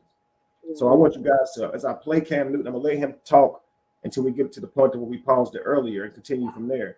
But I want you guys to hear how he didn't allow failure to stop him. He did fail. He failed in that moment. He did, because all it would have taken was for those guys to do more, or somebody to slip, or anything like that to happen for this to escalate. And already people have saw this fight. So if I were him, I would look at that as a failed moment. But he's speaking on the mistakes made. And this is how a man is responsible for the moment and can make the best of that moment. And so just be encouraged, guys. And if you ever fall, you ever what feels like failure, that guess that nobody likes to show up and kick their feet up, it'll happen to us all. But how we handle that is another opportunity to witness our development. And I think that he shows a lot by how he responds to this. So we're witnessing Cam after a failure. And I'm going to let it play from here, and then I'll hit play in a second. I want you to gather your thoughts, Angie, because I want to hear what you think of this clip here, okay? Okay. Now let's go. And that's why I'm apologetic to it. I've seen clips on clips. Oh, and I'm going to play some of you guys' comments and show them. So I'm going to go back and play old comments till we get to the new ones, because sometimes I get carried away. I don't look at the comments, and my bad. I say peace to you, Ashley D. I see you in the comments. Welcome in, Lady Love. Thank you so much for what you do, Ashley D. So much. And if you want to come up and speak to, you absolutely can. I'll drop the link for you as well. If you maybe you're at work, maybe you can. Peace to you, Tiff. I saw you in the comments as well. A break room, I should say. Let's see here. Eric Dante, you've been on it with the comments, man. You're making a lot of sense. I'm gonna hit play. I'm gonna play you guys' comments from there. All right, then we'll come back to you in a few. Let's go. Some clips. I've seen, the content that they put out or whatever. The truth of the matter is this: me being in my position, I should have never put myself in that position. Mm-hmm. That's just the truth. Because even then, it's like that shit could have got ugly. Like, for real. It could have. And that's why I'm trying to bring the seriousness to this situation. Like, we can laugh about it. We can play, and I will always try to bring humor into something that's lighthearted, but this is a serious situation that I even seen a clip that said, like, yo, like, people are laughing, but they weren't laughing about Nipsey. Yeah, that's true. You know what I'm saying? Or call it what you want. It's like, what if serious injury would have happened on either side? Yeah. Something happened to me, something happened to them. Now, my 8 children are fatherless now. Because now I'm being sued. Now I got something. It's just bigger than what they say, don't make a rational judgment in the heat of the moment. And there's times where that wasn't even the worst that I've been through. You see what I'm saying? Like, I've rendered my time, and people think, like, why is Cam doing this? It's like, no, I cannot. I owe it due diligence. I have to stop it right there because he said that wasn't even the worst thing that he's ever been through. You hear that, Jeannie? I mean, I said Jeannie. You hear that, Angie? I also heard him accepting accountability as well, which is something that is hard for a lot of people. A lot of people confuse accountability with acknowledgement. You can acknowledge that you've done wrong, but accountability is when you find the patterns within yourself to change what ultimately placed you into the position to behave or respond in a certain manner. Absolutely. Yeah, that stood out to me right there. As soon as he said that, that wasn't even the worst thing I've ever had to sit through or go through. I've had worse than that, and I've handled those moments better. And it just goes to show that we're never there. You can't just let your sword sit there and become dull. Family, if you, the moment you wake up, the moment you rise, I should say, and you realize your vibration is off, it's on us to regulate that energy. We have through meditation, working out, thought, prayer, whatever it is that you do, but do not leave the home if you know that you're not in a healthy place and not a high vibration. Regulate your energy, or don't go out there that day. Sometimes that's the best decision you can make. It's just don't even take that energy out there, because sometimes we know when we are not in the best mood. And I say for those of us who leave before regulating our moods, that is poor self-management, and we haven't been taught these things. But that is when we should say, let me take a little bit of time to myself, 5-10 minutes, meditate, listen to some 432 hertz music, some high vibrational music, and regulate your energy, so you don't go out here and blow it because you were in a bad mood that day. It's very important, guys. Where you wake up on your energy, you gotta, it's like a 5-point inspection. When I used to drive big rigs, before we even pulled out, we had to do a 5-point inspection and go all around the truck, and kick the tires, so to speak, check up under the hood, make sure you got your air gauge and everything is intact. You're coupled on your truck in the back, and you left it that night before. And, we hop in our cars and just go. But because you're responsible for so many people and so much expensive equipment and things of that nature, they require you to do this every single rise, and so you have to give them a list of this thing that you perform every single morning. Whenever you give them your mileage and things of that nature, right? I think we should take that same approach to life. What do you think? What do you think of that, Angie? I absolutely agree. I do. I think that it's I really think that it starts when we're young, the mental development, and it's a lot of trauma within our mental development that causes us to see things from a one-sided perspective.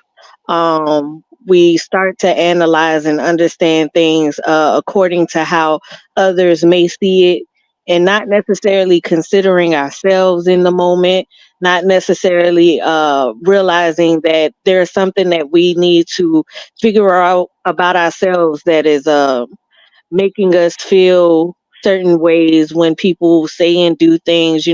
We're not seeing it within, we're actually seeing it on the outside. Um i, I break it down like this. And I tell people all the time, imagine us, we live in a bowl, a spinning bowl, and everything on the wall of this bowl, you have religion, you have school, you have friends, you have family, you have work, you have anything outside of the environment. And then you are in the middle of this bowl, you're standing right at the bottom in the center of it all. And everything is spinning around you, it's going around you, and they all have thoughts and impression, and they tend to respond to you in certain ways, or they give you the feelings of how they would consider things. And you find yourself spinning in a circle with the bowl because you're trying to keep up with everything that everybody feels about you. But it's up to you to take a moment and choose to not spin with the bowl, and to stand in uh, directly in the center and figure out if these things that you have taken on as your characteristic are actually factual to who you are within. Redefine terms of loyalty and love, and redefine what you should actually be offended to. Figure out what these meanings are to yourself. Absolutely. Finding the answer within, because you can look all over the world, but the answers are not outside of you, they are always inside of you. I always say that's your true rites of passage into adulthood, is to know how you see the world, know your moral outlook, and live by your principles, and don't let the world shape them for you. Learn from your mistakes, learn from people's encounters and expression from you, with you, and grow. Eat the meat and spit out the bones. But a man or woman without their own understanding of life and how they see things is a robot, and they are only acting out what they've been taught in life, and they're not actually truly living out how they see the world. And Absolutely. for those people, is they tend to want someone else's opinions rather than believing in their own. Welcome in, Lupac. I didn't know that you were here. Hopefully, I caught you before you left the room, and if you're still in here, thank you for joining us, and thank you for speaking out on our family's behalf just as much as you do. Thanks to all of you guys. Um, but yeah, I think it's absolutely a powerful message. This is about young men and about knowing the value that they have to their families. Cam said he had 8 children. You know, So to the young men of today, to the future leaders and fathers and pillars to our communities, I think this is a profound message of utmost importance. Know your value. Understand the profound impact that you have on those around you. For you are someone's father and someone's son, someone's brother, someone's friend. Your presence in the lives of the ones that you love is absolutely immeasurable, young men. And your actions hold the power to shape the world in a profound way. I wish you truly knew your value. In a society that often glorifies strength as dominance and success as individual achievement, it's easy to lose sight of the true essence of manhood. That's right. And I want to remind you, young men, that real strength lies not in your ability to tear down, but in the courage to build up. It lies in the compassion to uplift those in need, the humility to admit your faults, and the integrity to stand on what is right. And as young men, we got to recognize the immense responsibility that comes with our role to our family unit. We're protectors. We are providers. The role models for the next generation. Our actions ripple through the lives of our loved ones, leaving a lasting imprint that echoes through the corridors of time. So let's be quicker to build rather than to destroy, to uplift rather than to tear down. Let us cherish the relationships that we hold dear, nurturing them with love, respect, and understanding. Let us strive to become the kind of men that our families can depend on, the kind of men that our children can look up to with pride. We grew up saying, "My daddy can beat your daddy." I wish we were saying, "My daddy can outbuild your daddy. My daddy can, spend more time with me than your daddy. I wish my daddy could." You know what I'm saying? Instead of looking at it that way. And so just know that knowing your value does not mean seeking validation from external sources. It means recognizing your own worthiness, our inherent dignity and worth as human beings, regardless of societal expectations or cultural norms. Know who you are. And that means standing tall in your personal convictions as a man or woman, and knowing that you are enough just as you are. So to the young men listening, this is pertaining to mostly young men because this message is for our young men out there. I urge you to embrace your role in the family unit with humility and grace, and treasure the bonds that bind you to your loved ones, for they are the foundation upon which your lives are built. But remember, in a world that often seeks to divide us, it is our ability to love, connect, and uplift one another that truly defines our humanity. And masculinity is a positive trait. Positivity is a masculine trait. Masculine men uplift, build, and find something positive to say to make people feel better around them. They just do. And so when you are a man and all you're doing is tearing others down and finding something negative to say about others, that is not a masculine trait. I try and tell people that all the time. Some of us, we got men around out here are the biggest criticizers, are the biggest tear downs. They don't have anything positive to say. A man family is not living by jealousy. He can look at you and tell you the magic that you have. He can tell you how to make that better, how to sharpen yourself. He will hold you responsible, but it's going to be a positive message, one that should be receivable. And he'll constantly be working on that to make that message more receivable. Because as a man, we are leaders, and the best leaders have the most effective ways of speaking to others. And so it's because they care more about being received than they do being heard or saying what they have to say. You know what I mean? Does this make any sense to you, Angie? Just standing out to you? Absolutely. I'm going to play a little bit more and keep playing your comments, and we're going to come back to real time. Let's go. Diligence I owe is service to the kids to say, like, hey, if I see Cam, this is my opportunity to touch him, to talk to him, to laugh with him, to, compete with him. Yeah. This is the only time that they may see somebody. So dare I say, I'm not going to ever do it again, but I just let that situation escalate in a way that I didn't. So it didn't need to happen. So you said escalate, right? And so what could you, or how have handled that situation differently instead of letting it escalate? Man, it's so many different things that could have been done, right? First off, I went rogue, Pay. Not rogue. I scrambled, and I should have just Stayed stayed in the pocket, bro. You feel me? But this is what I really want the narrative to be. To every single high school player, to every single person of influence, to every single athlete, use my situation as a way to understand that in one moment and one decision, your life can change just like that. And I let my emotions get the best of me. And it should not have been called for. Mm-hmm. Simple. And with that, I apologize to anybody affected.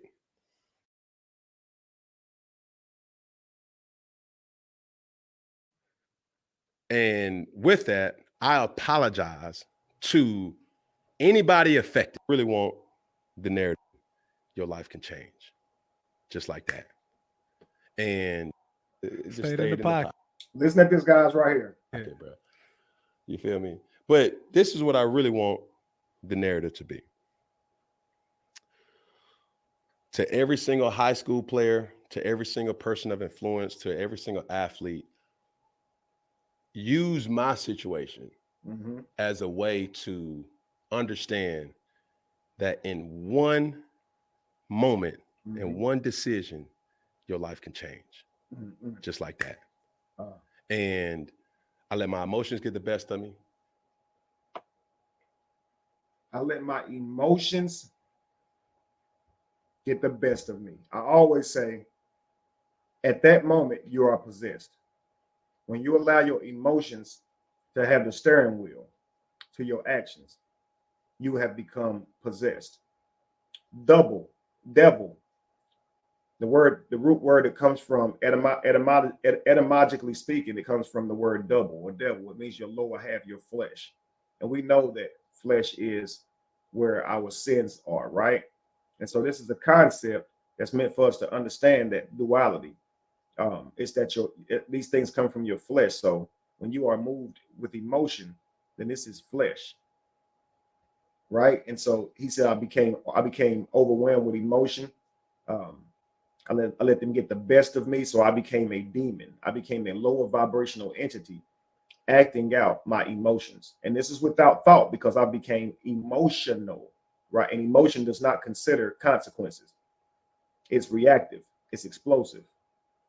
It's destructive. And so that's why we have to master our emotions. And that's why they say be angry, yet sin not. Does that make sense? What you got on that, Angie? I agree. I have this idea that emotions, because we live in a world of where we're like in a format of matter. You have solids, liquids, gas and plasmic energy. Well, with solids, we're experiencing the life with the matter of senses. So emotions are like senses. Like you can touch, you can feel, even with the mental, you can hurt, you can be happy, you can cry. You get what I'm saying? And a lot of time when we're stating that we're acting out in emotions with it, which is anger or hurt, it's mainly because it's a resemblance to something that has affected us, or it's something that we're not certain of and unsure of. So it's not necessarily we have this misunderstanding of emotions where we respond in a toxic manner when we're supposed to be taking these moments into consideration of why it affects us this way.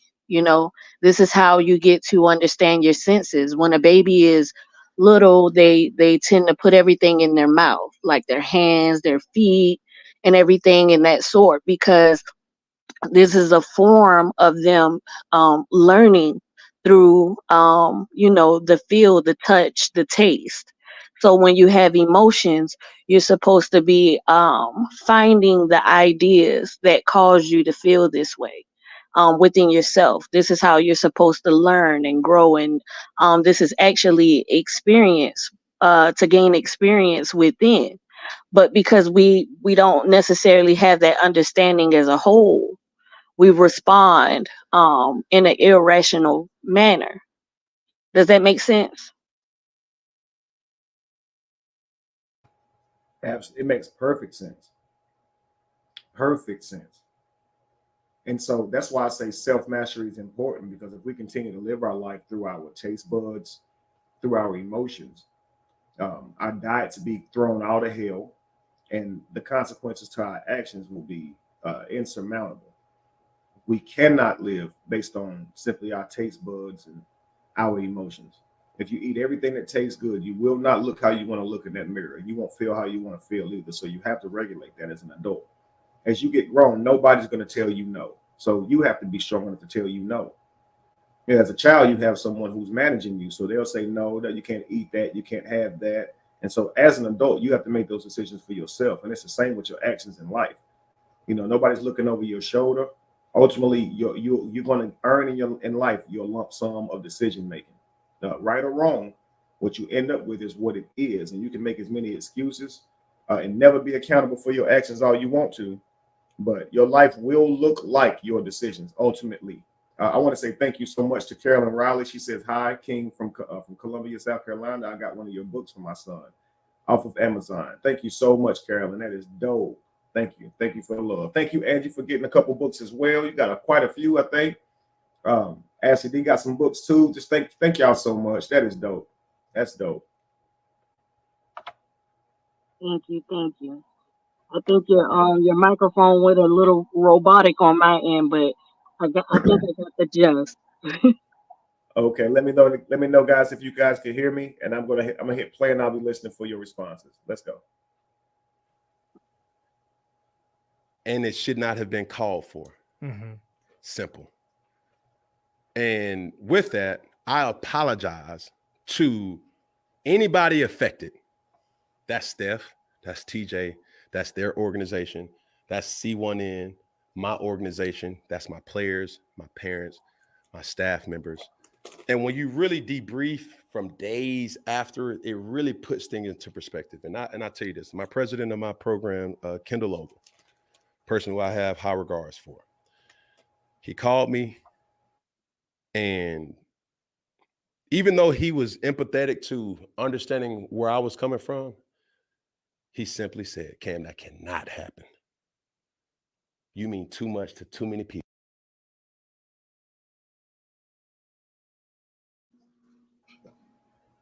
You gotta appreciate that. Right. Somebody could have called him up and said, man, you was on, boy. You stood on business, bro. You was throwing it with all of them, bro. Nah, that ain't what he called and said. You cannot let this happen. You mean too much to too many people. We need this as men. You don't need somebody, man, encouraging you to go out and throw your life away. Encouraging how well you can fight instead of telling you that we must be better. Your life is too important. Right. So this goes into young men, how we should choose our friends, how we should choose the people that we allow close to us.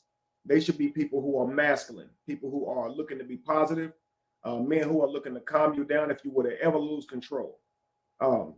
Because you guys should be valuable to each other. You should be doing business together. You should be building together anyway. So it's all the more important. That's right. The same way that women are communal and they have each other's backs by way of, sharing their thoughts and, stories about their life and things of that nature. Men should be equally as effective with each other when it comes to our utility. I always say we are utilitarians. Our value is found in our ability to create and what we're able to do. And outside of that too, our mind and our ability to negotiate life and things of that nature as well. But we are builders, man, and we are providers. Right. So we should be building. You find two men tearing down, it's like, let's take this moment and let's turn it into something that builds the community. And that's why I like so much that what my brother said in that video when they were arguing in the heat of the moment, he was able to gather his emotions and say, let's do something positive with this moment, you know? Right, exactly. Men having the building mindset, with being able to be friends. The best friends you can find are the ones who are able to give you that positive critiquing, to let you know that everything isn't something that they're going to always agree with, because they want to see you build further. They want to see you build more. And at the very least, they don't want to see you sabotage what you've already accomplished. It's absolutely true. And let's look at the man that my brother is for a moment. We watched that live of people criticizing how he came up. Did anybody notice the lady, Chandra, who he had donated $500 to while going through a divorce? Yes, That was a loving thing to do, wasn't it? yes, it was. And I think that we've there's so many people that fight so desperately to find something wrong with an individual when there's so many positive things to be seen as well. He never knew that moment was going to happen when she came up there and spoke on that. He Right, did that from the love and kindness of his heart. And MJ is not his child, and he is not responsible for MJ. right, And that was kind of him to do that. And that was after the fact. That was after going through the separation. So I think that's very powerful. And after that, guys, I don't know if you guys remember, he went to get with those other couple of little boys, and they got some sandwiches and stuff together and went yeah, and gave them to the homeless. I don't know if you remember that. I do. I remember that. This was all while going through a separation. So it's like when you see so many people gather together to find negative things about a person, I think that we should just look a little harder, like Rafiki said on Lion King. There's more there to see. There's more than meets the eye there. Sometimes the people that we're trying to hold to that light are actually good people who are impacting the world in positive ways and not even out here making it a public spectacle. You know what I Right, mean? So I just thought that was beautiful. right.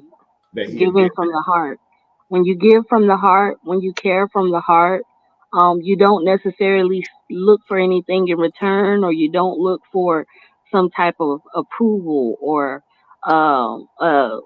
you don't do it for the purpose of praise. You know, actions sometimes, in a lot of ways, speak louder than words. It speaks more of the character. People can say a lot of things, but your actions, your behaviors, the things that you do, those things, they show the heart.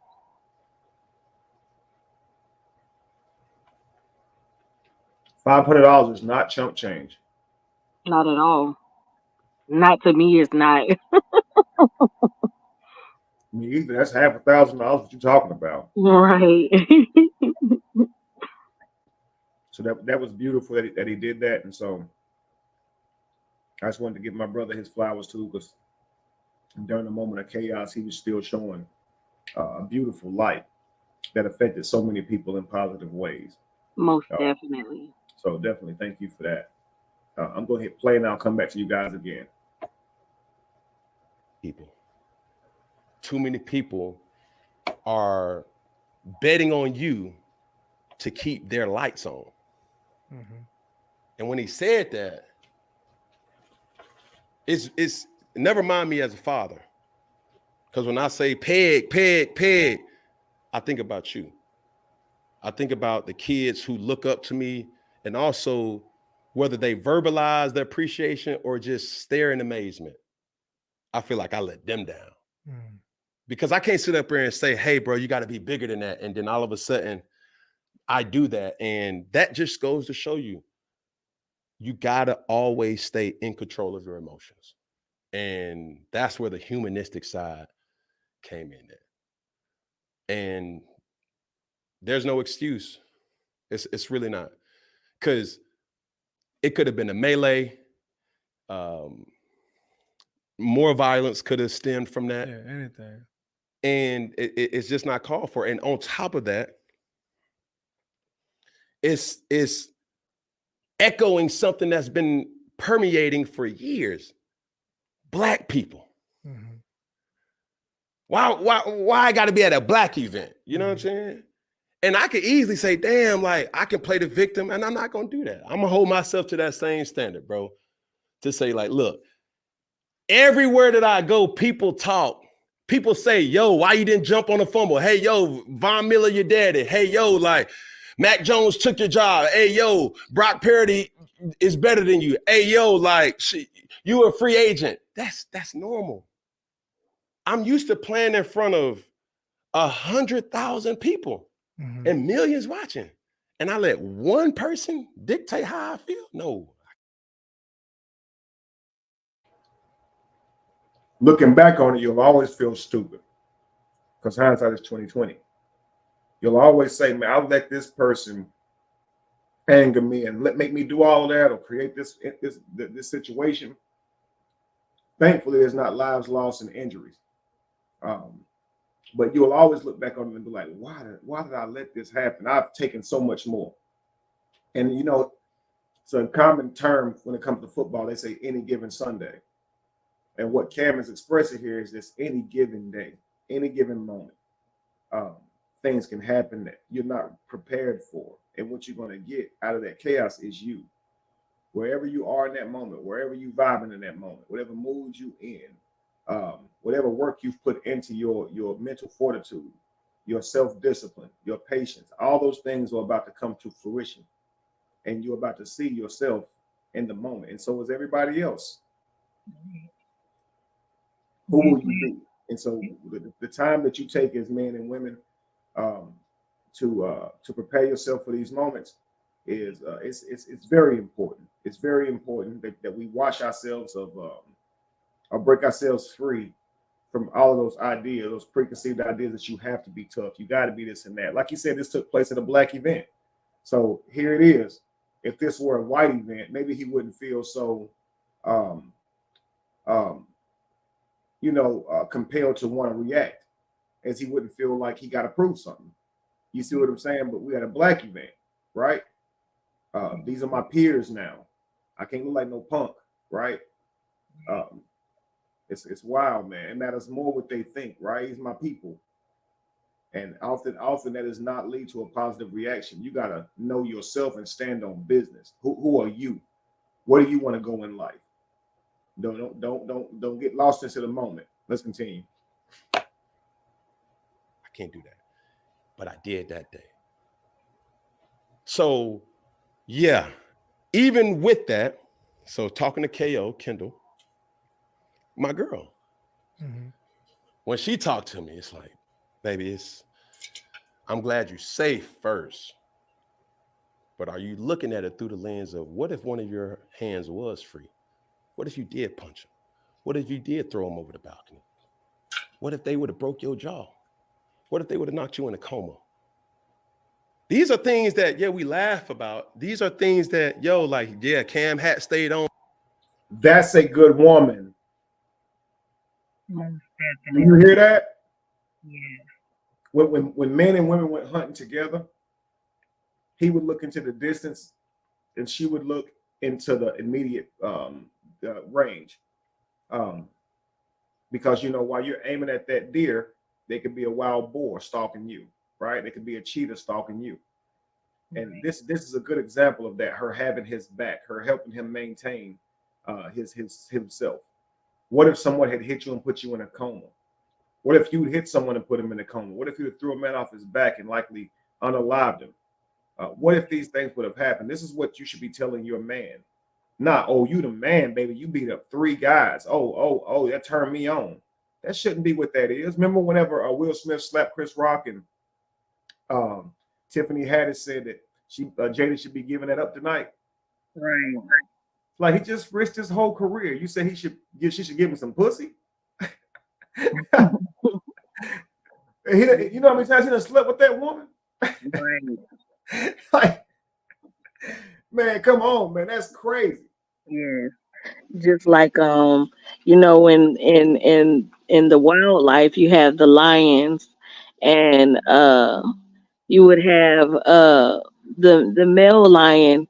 He's looking straight ahead. He's looking into, out into the distance. And then the female lion, when it comes to a form of attack, she would go right under his neck, Uh-huh. and she would be right there looking at what is in the front, and he's looking off into the distance. And that's how that works.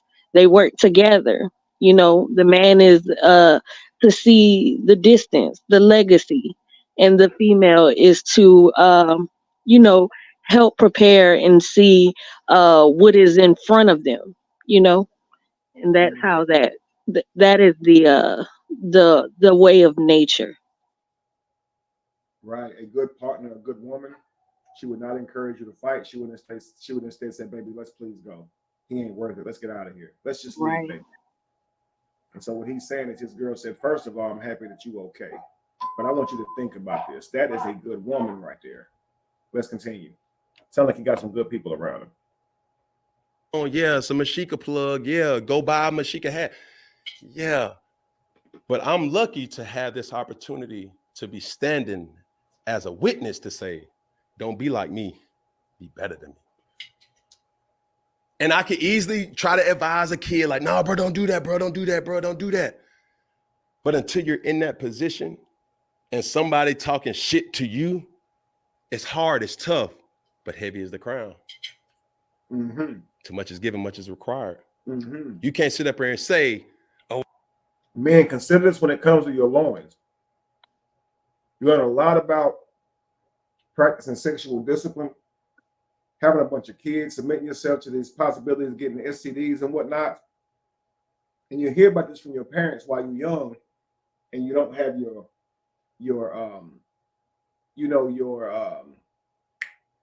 puberty and things of that nature kicking in yet, right?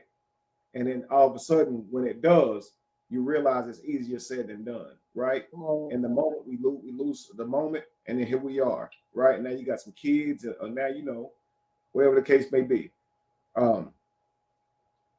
It's the same thing that I teach my sons right here to apply that.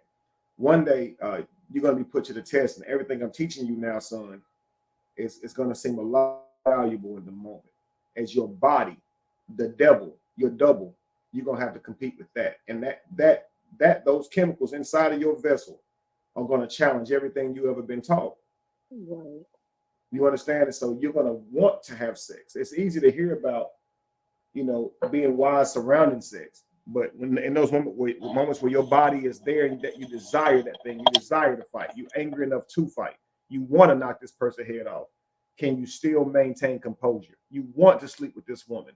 Can you still say, nah, that's not wise, right? Let me protect myself. Let me say no this time. Let me go ahead and go home. Because listen, man, sometimes, man, you could be lured to a place where it's a setup and it's not just simply you just leaving with this woman and having a good time. These things can happen. And you'll teach your young girls this too. Every smiling face in the club, every smiling guy that come up to you doesn't mean you will. So just leaving with somebody because they seem charming or whatever can be one of the worst decisions you make. We see these Tinder girls come up missing all the time. And so likewise, we all got to consider that these people might not be trustworthy, right? They may have your worst intent in mind. Yeah, so let's continue though. I think this is very powerful. oh, I want to be a 5-star recruit, and people can't talk to me. It just doesn't work like it don't work like that. You see what I'm saying? So what I learned from this is this. I was gonna do a Funky Friday. I wanted to, have somebody, I wanted to talk to them, but I think it's better served by myself. Because it could have really been something that we all didn't want to see happen. Yeah, I apologize. Steph, I apologize, TJ. And I see what y'all doing. I see, and I could call it what it was. It was some words that were said, and I think the words triggered them, and it was words that triggered me. So with that, I know what they do for the kids.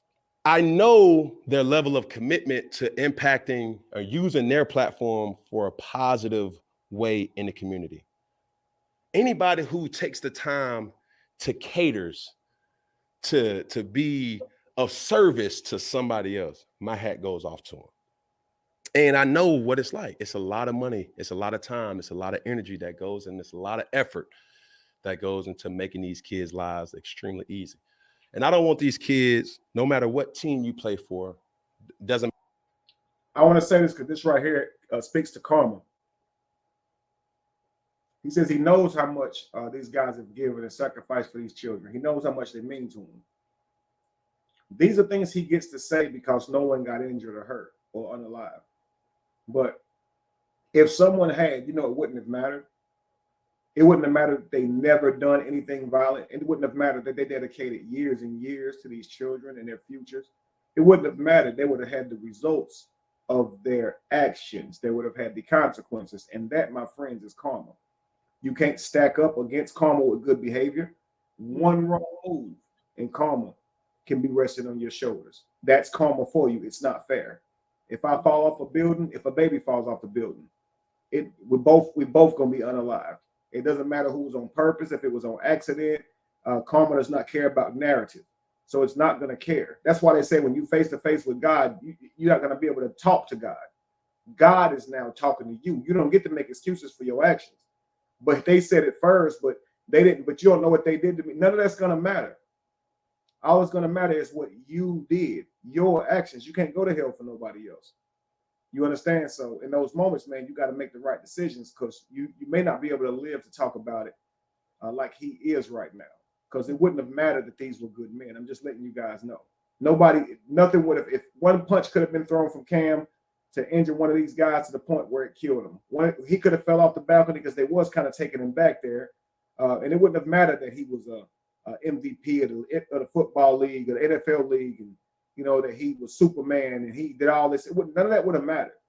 When he hit the ground, he was going to hit the ground the same way as a stranger would. It wouldn't have mattered. You understand? And that's why it's important for us men to not go to that place where nothing matters. Stay where it does matter, where your good decisions add up, where your righteous movements add up, where all the work you put in, all the bricks you lay count and add up. Stay right there in the realm of logic and reason. Don't go to that other place because it's not fair over there. It don't matter. You can go in that fight and be the best fighter and leave without your brain intact because you were the best fighter. I'm telling you, man, we're in the twilight zone. So if you think training, becoming a physically dominant person is the way and that's going to help you navigate society, nah, heck no. Some people ain't going to even let you do that. They're not even going to let you have that. They're going to just pull out a weapon and they'll just end it right there. So it's just like, be careful out here. You don't control how you don't control the outcome, so you can only control your decision. So as men, when you see things escalating like this, what we should be doing is looking for a way out of it, looking for a way to either defuse that bomb or leave that situation. Seriously. Does that make sense, Angie? It's just men live in a way different world than women do. And I don't think a lot of women, unless they've been in those environments like that, really truly understand how quickly it can turn left. Because it blows my mind sometimes to see the amount of women who encourage this behavior from men when they're in the room, knowing that it can be their life lost as well, simply through being, anywhere in the vicinity of these two men losing their cools. How many women that we saw get carted off to the hospital off of a stray bullet? You understand? Because they were around. But they'll encourage this behavior. They'll bring a man to a fight. They'll tell him to go handle their business for them and literally set this up. You understand? Then they immediately regret it as soon as something happens to these. But you don't get them back. You don't get them back once they lose their life, and you don't get it. Now you be sitting here with a T-shirt on that say either RIP or freedom, and none of that's gonna matter. Right. It's us in our emotions. A lot of women in their toxic emotions, and then we drive the men around us to respond in toxic emotions. It's not, it's very unhealthy. It's sabotaging.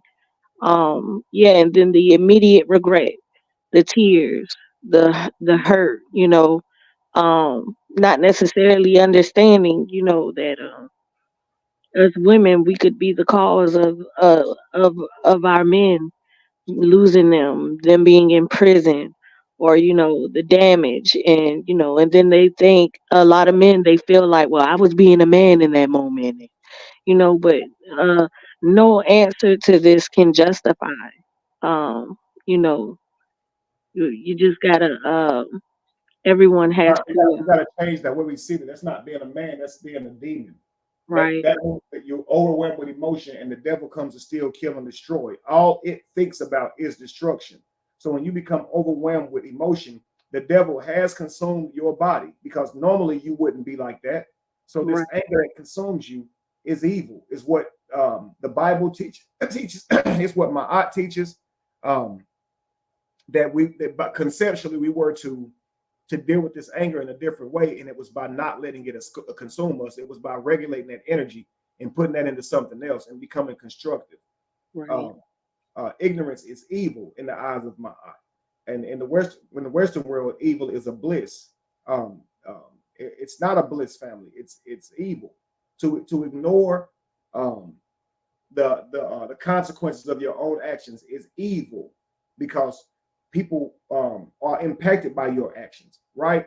Right. Let's just say if I would have just walked through my yard, consider how many insects I've killed along that walk, right?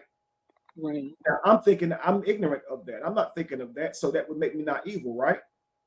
Right. But to the beings that I'm stepping on, I'm evil. Right.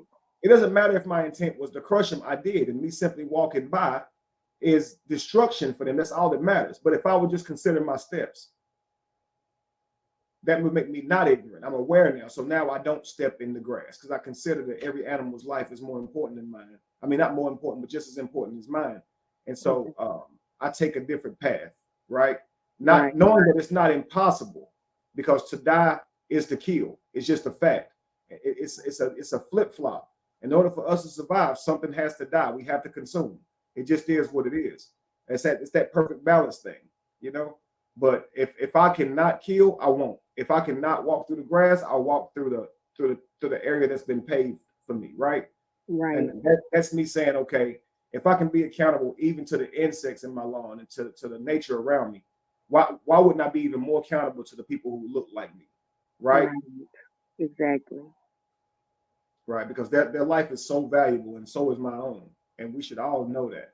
And if we keep saying Black Lives Matter, um, the first way we show that is how we live our individual lives. Your life should matter, and it should be demonstrated in the way you avoid certain toxic situations, that you don't stand for more of a reputation than you do saving your life. Know, ladies, that your voices are very powerful, and you can be very effective in place of two men having to go at it in a physical way. You guys can get things done. You guys really can. A great example of that was yesterday. You guys saw some things that was happening that was absolutely egregious. And we won't go into that on this particular live, but you guys spoke out, and you guys were very effective, more effective, honestly, than I have been this entire situation. It taught me of a better way to handle it. Some things aren't worth responding to. Some things are worth reporting. You know, regardless of how angry you are and how fueled you may be to respond, some things are worth reporting. You know, and so you guys really showed it yesterday. So just thanks to all of you guys who protect it in the ways that you know what I mean. Most definitely. I'm going to hit play and I'll come back, and then we're going to finish this video up. No matter what sport you play, it could be AAU basketball, it could be football, to take this opportunity for granted, because there are learning tools that could be had in this situation. So Cam, I mean, obviously there's been a lot of reports. A lot of people had a lot to say. Mm-hmm. You know, like Cam should stop. He shouldn't be, doing any more 7-on-7. So my question is, like, are you still going to be committed to 7-on-7 and youth sports? Absolutely. This is something that I've been doing going on 13, 14 years. And I enjoy this. This is my way of giving back. Why? Because the kids find it amusing and appeasing and wowing to say, man, I played for Cam Newton, or I played with Cam Newton's team, or we played against Cam Newton. But that same energy is reciprocated from me to say, bro, I see so much of me in them, hungry, desiring to say, like, man, I can, this football can take me a lot of places, just like it took me a lot of places. And being around the kids on the buses, being around the kids at the hotels, the Airbnbs, eating the same food that they eat, just being around, that's what I enjoy more. It's not even the football side of it. It's the, hey, coach, hey, what's the first thing you got, coach? Those conversations. Hey, coach, man, let me talk to you, man. Like, I got a girlfriend, coach. Like, she trying to go to college with me. You know what I'm saying? Like, those are the reasons why I'm involved heavily in this space. Because, like I always tell kids, if you no longer can play this game, make it be because of the Cam Newton way. Somebody think that I cannot play at the level that it's subjective. Yeah. It's not doing dumb shit that I did this past week, or dumb shit being involved in the things that happened this past week. Tell them, Cam. So that's why I cannot stop, Ped. Yeah. I have to give my time, and I have to empower, and I have to reach back and bring somebody along and say, dog, it ain't worth it. And now, more than ever, I can prove to them and show them, like, bro, that's some dumbass shit that I did. Learn from that. You see all that shit cool. Y'all see me fighting off people. That's not what I want y'all to dwell on. What I want you to dwell on is if he sucker punched me and knocked me in a coma, my football career is over. If somebody grabbed a pistol out of self-defense, nah, bro, he's 6'5", bro. I can't go toe-to-toe with that, man. It's over with. Yeah. A simple, rational decision of saying, like, nah, bro, he disrespecting me, bro. You can't play that. It don't matter if you was a 5-star recruit. It doesn't matter if you had a scholarship to Georgia. It doesn't matter if you had a scholarship to Auburn. That don't matter no more. You're going to jail, or you're going underneath the ground. Yeah. So I have to use my story to empower the next generation. And that's all I want to do. I want to use what I've been through as information to change the narrative. Because to be honest with you, and I know I'm long-winded, but I have to say this. These are a lot of children's way out of their situation. Yeah. They don't have lawyers to look up to. They don't have counselors to look up to. They see street niggas. They see people who are rapping, and they see athletes as people that they look up to. And from an athlete, I'm going to tell them, bro, listen, stay focused.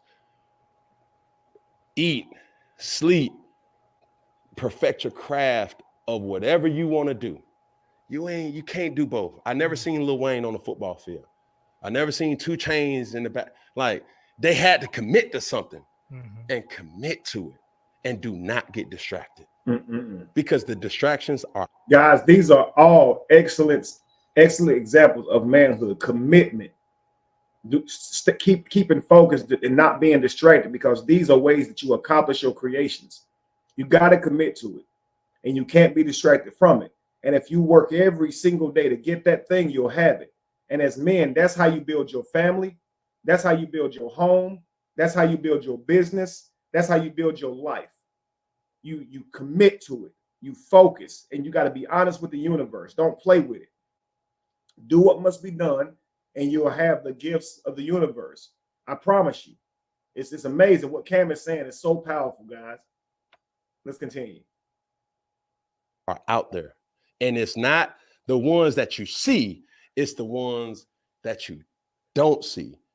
And nobody sees a bad opportunity coming. They just see it going. It could have went so many different ways. And I'm not about to sit up there and stand like, bro, my fault wasn't it? Like, no, that shit ain't cool, bro.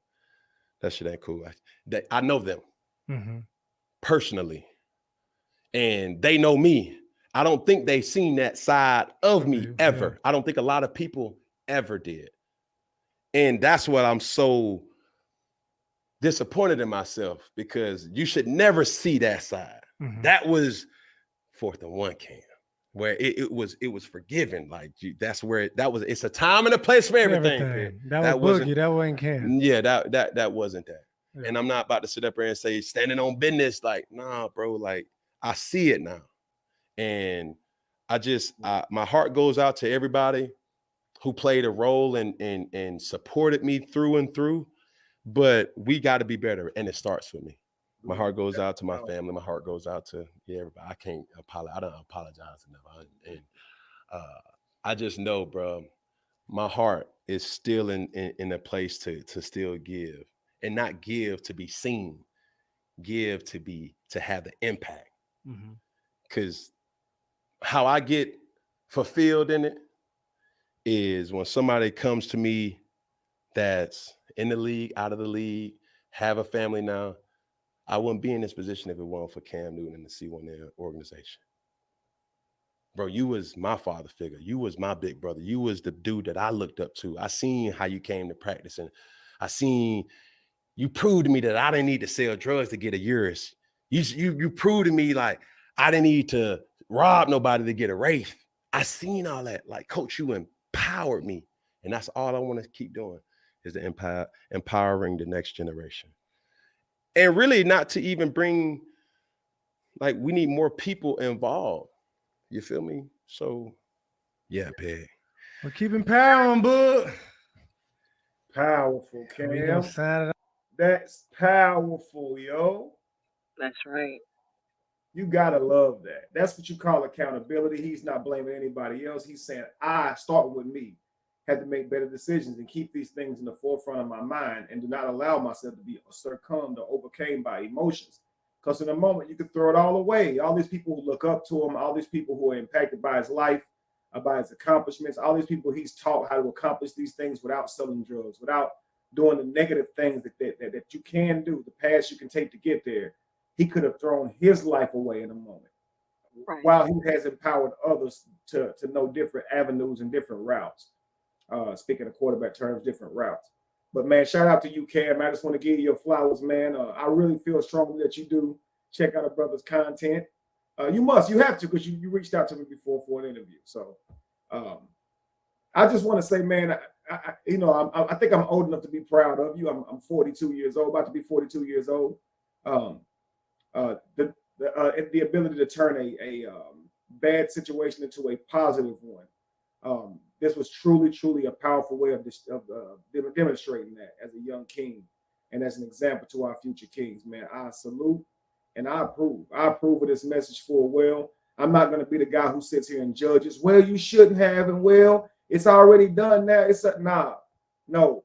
These moments, guys, they come just as quick as they leave just as fast as they approach. Right. You can leave that moment where it is and move forward and be a better man right after that moment. Nobody told you have to be a prison to that moment. The moment you realize your discrepancies as a man, as a woman, you can change right then and there and say never again and walk away. You don't have to look back and hang your head. Say your apologies, do your accountabilities, but you don't got to cry over spilled milk. Pick yourself up and move on to the best version of yourself. Nobody can dictate how long that should take. It is infinite. It's a place where time doesn't exist. The moment you decide to be a better person, you can be that person in the moment. Just prove it. Don't worry about what nobody say. So I'm not going to be somebody who tied a damn invisible rope to him and try to hold him into this moment. The brother said he realized exactly the ramifications of his actions, all the things he should be considering, and how that escaped him for a moment. Very, very powerful message. He could have boasted in this moment. He could have done a lot of other things. So don't try to say he clout chasing. He could have moved a whole lot of different ways right now. He didn't. And so I think that we need to be appreciative of this when we see our Black brothers decide to take accountability. We don't see this every day, family. This is like a unicorn. What you think, Angie? I agree. One moment that stuck out to me the most was basically how he was speaking. What I got from it was that a lot of people, no matter what you do as far as good, it is those moments right there that when we respond in emotions and toxicity, that they remember the most. So everything can be thrown away in their mind because of that one moment. So you want to be cautious of self, and be a memory of good, of growth and accountability, and uh the awareness of self, so that they can see you as that example consistently, because some people, they look up to you and they see that one moment, and everything else that you have done can be thrown in the trash within their own minds of you. So a lot of people tend to do this, especially trauma mindsets. So in the path of healing, you want them to be able to see positivity, and not let the negative moments affect them. You are absolutely correct. Absolutely correct. And this is why I wrote that book, Emotional Terrorizer. It's about that. It's about those moments where we throw away a lifetime of work, of good behavior, of family, of relationships. Um, and the book is about recognizing the red flags and people who display some of these actions that can let you know that they can be that way. But it's also about learning yourself so that you don't become one, and Right. how to help yourself from being one. And it starts with regulating your own emotions and knowing that life goes on. It's not about this moment. You don't got to have it. And so be less reactive in that moment and stay in your right mind, stay thinking, stay in your right frame of mind. Um, that's why I use the term a lot, man frame. And I think, it's the same difference. Woman frame is maintaining your emotions, even though you may feel strong emotions. Those emotions are to be used in a powerful, productive way. So be slow to speak, and see the most come from your words and your actions, rather than being destructive with them. Because when we move in haste, that's typically when we're going to destroy. That's Um, and life is like being in a china shop, and you got to be very, very careful um, in the decisions that you make, because people's reactions to those decisions are outside of your control. that's So right. have respect for others. Demand respect for yourself by how you carry yourself and the respect that you show for others. Sometimes we try and demand respect by being as disrespectful as the person disrespecting us. But that is when we are losing respect for ourselves, because that's outside of our own code. So it's best to maintain our dignity and try and navigate it with our dignity and integrity intact the best way possible. And if you're dealing with someone who will not allow you to maintain your dignity, get as far as you can from their ass. That's right. It's Do not your not fight. become what you hate. Absolutely. Even if it means getting away from them, right? You don't have to win every battle. Just say you got That's right. it, because you'll end up in prison or in the ground, and it will not be worth it. It's never worth it, family. All right. To you, you may sit in the prison, sit in the box, and say I'll do it again. But to your family that loves you, it is never worth it. Never worth it. So thank you so much for watching, Angie.